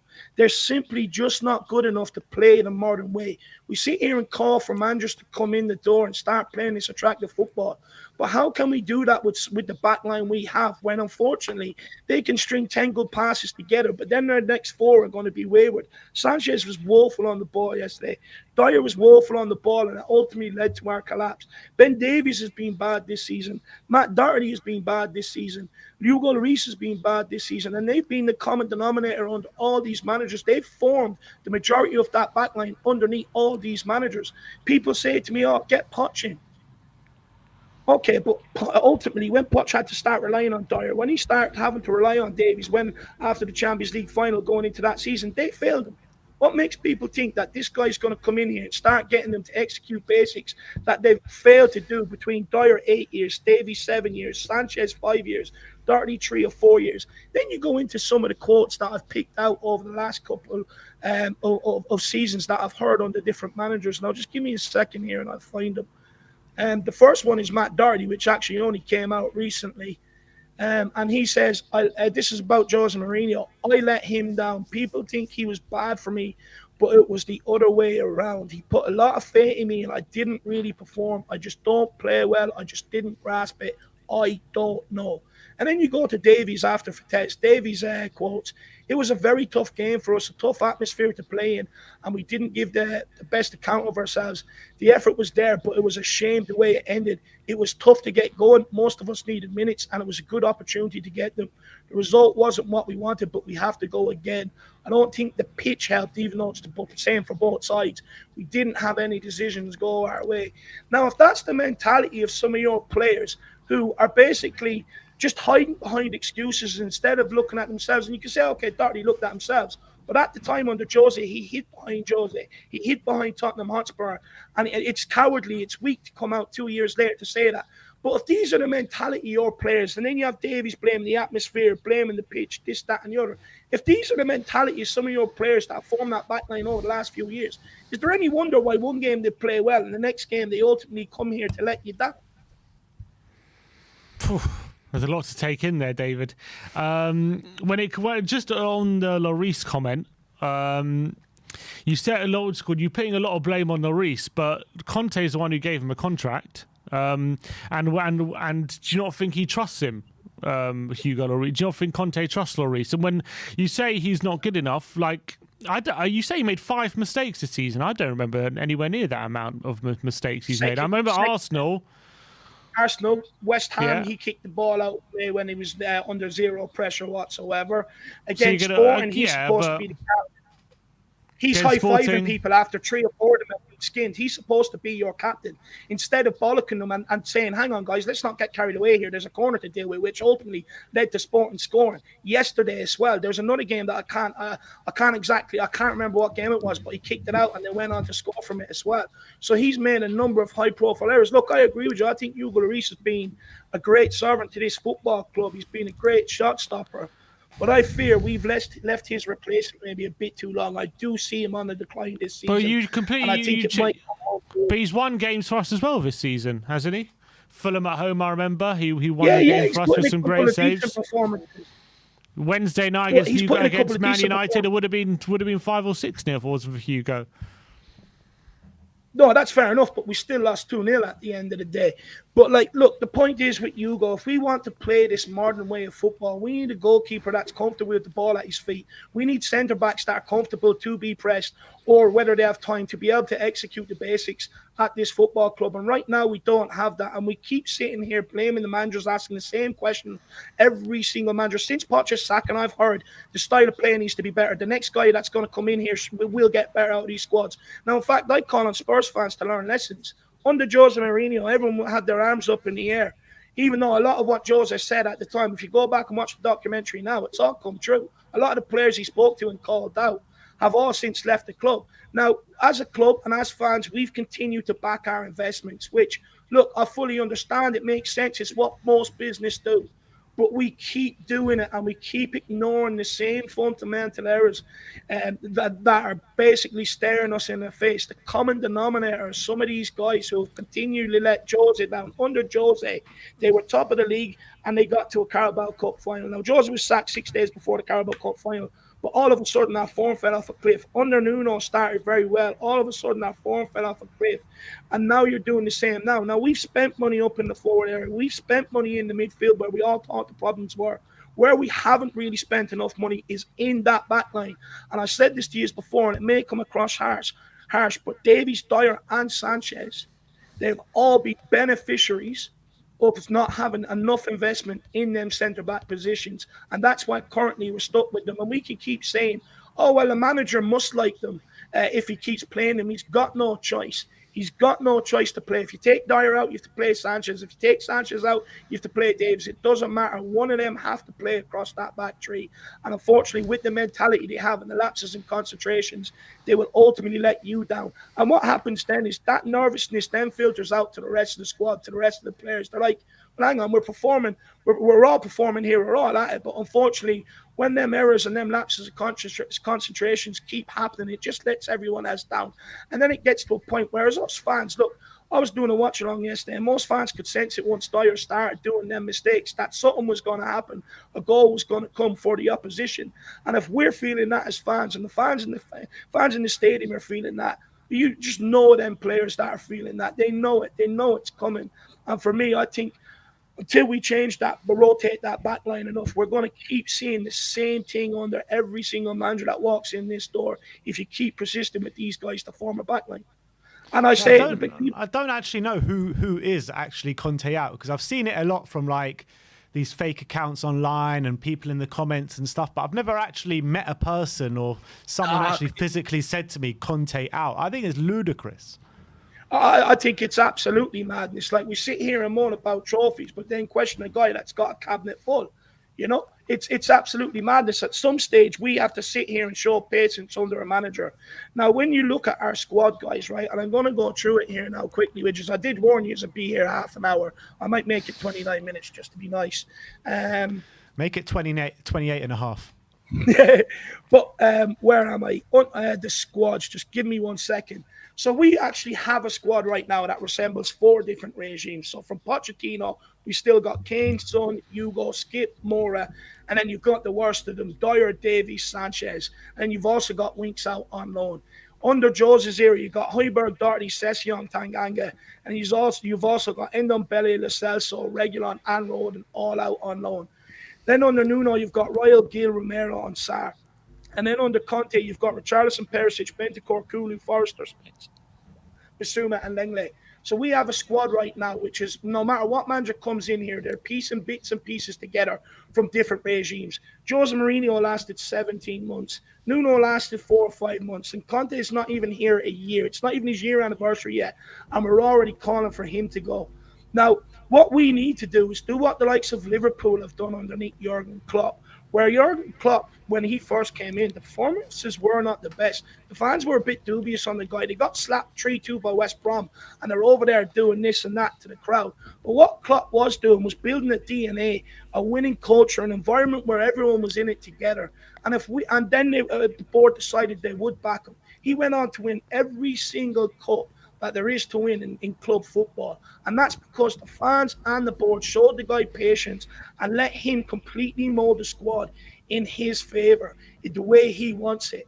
But also he changed the DNA and he changed the culture at the club, and he went on to lift their first Premier League title in 30 years. Sir Alex Ferguson at Man United could have been sacked long before he went on, but he didn't. He decided to do things his own way. The board continued to back him every single season. He went on to pick 38 trophies up in 26 years. And the proof is in the pudding. You look at Arsenal now, and this is where we will get to, by the way, as well. You look at Arsenal right now. Them fans didn't want Arteta, but the board said we can't keep going through hiring and firing managers. The squad is resembling that and everything. At some stage, you have to sit down. You say, no, this is the guy, and you've got to back him. And they ultimately end up being in a position, the fans, where they were forced to get behind Arteta. And now they're loving it, but they did not want him there. They wanted him sacked last season. And what I'm trying to say here today is we need to show patience, and we need to give one manager time. Not only does he need to completely rotate the squad, but he also needs to change the DNA. He also needs to change the culture in and around Tottenham, which he's been doing over time, changing their dietary stuff, changing the training, etc., etc. So it's been happening. But the guy needs more time to do it. Until the squad is majority his, there's nothing that any manager could come in here to do, because all they're doing is just piecing everything together. I agree. I agree with you, Ben. I don't think me. Yeah, in terms of the Conte out thing, I really don't think it's a serious movement or whatever at the moment. The way people talk about it, it's like you're hearing Conte out in the stadium and this like that. Yeah, everyone adores Conte that I come by. Most people, I think, are still with Conte. You might be a small minority, but I think at the moment talk of Conte out is a bit far fetched, and maybe just there's one or two things. But I think for now everyone's I think everyone's okay for the time being, but there is a small minority. When you go to the stadium, how many times is Antonio's name sung? And that's the one song that gets everyone singing as well. I mean, was it sung yesterday? I'm sure it was. I'm sure it was. Yeah, I mean, I heard it yesterday. Huh? It was, yeah. Was it? Okay. Yeah, it was. But like the thing is, you do see it on social media. I do see it in my own chat. I see it in other people's social chat. media is a cesspit. No, 100%. But at the end of the day, it started like that under Jose. It started like that under Nuno, and then started filtering through. No, I think Jose was a bit different, because I think Jose he had fans against him from day one. You know, from day one, you had a big section of the fan base that never accepted him. Fair enough, but look, we have to understand that managers are. But Tottenham are still the only club on his CV that he hasn't won a trophy at, by the way, because we didn't show enough patience, you know. And the thing is, in order, we all sit here and moan, say we want to spell it dominance, we want trophies, this, that, and the other. If you look back at some of the most successful teams in the Premier League or in England, bar Chelsea, they've all sat under their manager under a period of time where he's got the squad that's completely his. He's got the DNA, the culture, everything is completely his. Under Conte right now, it's not completely his. But look, now we go on to the transfer window. We made good strides in the transfer window. What we have to realize is we had so many problems coming into this transfer window. We had to get rid of the French mafia. We had to get rid of the Welsh mafia.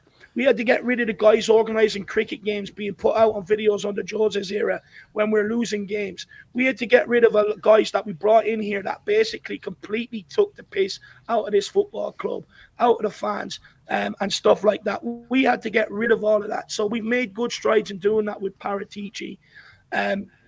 But unfortunately, what we've done is, I think we genuinely tried to bring in players that are ready. We brought in Basuma, who's been Premier League ready for the last couple of years.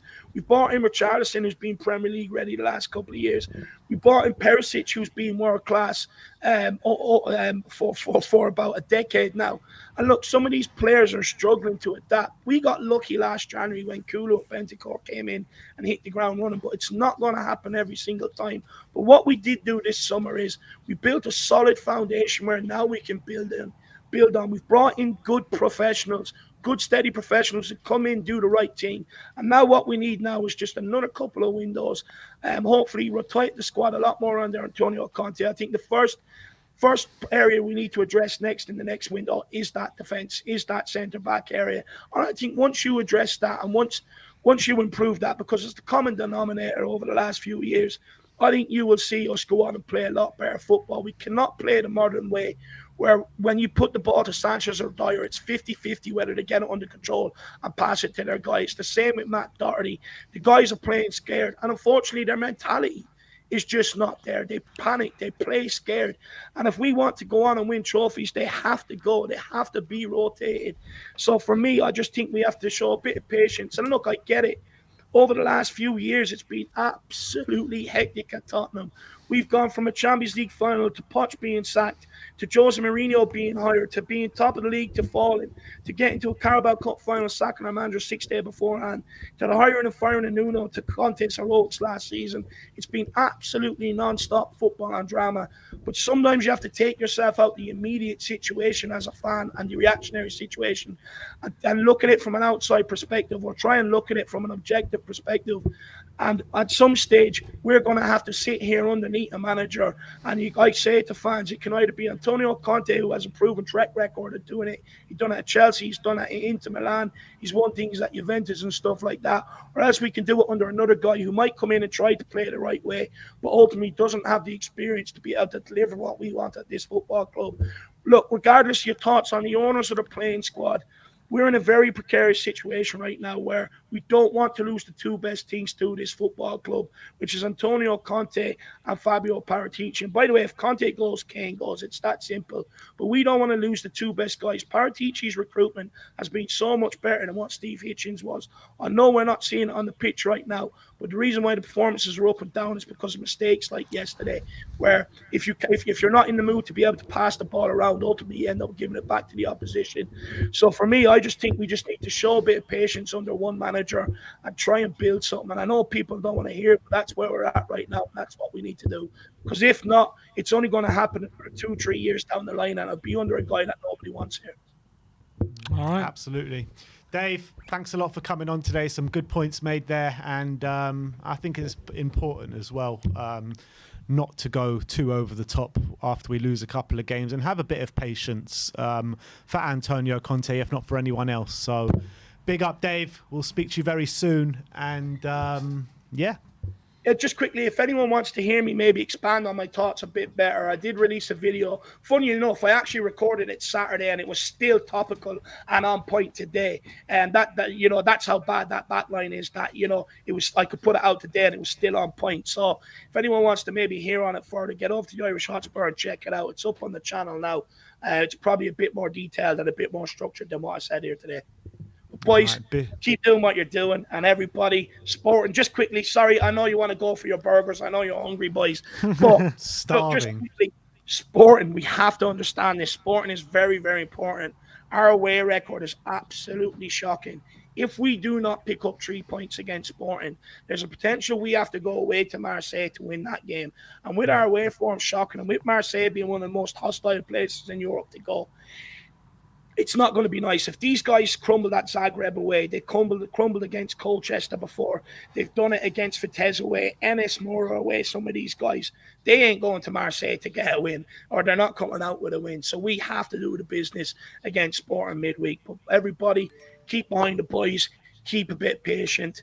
Good times will roll in. All it takes is a bit of patience. Come on, you Spurs. Come on, nice you Spurs. One. Big up, Dave. Yeah, we'll see you soon. But I think that is that for today. Big mammoth stream for you guys. 3.5 hours.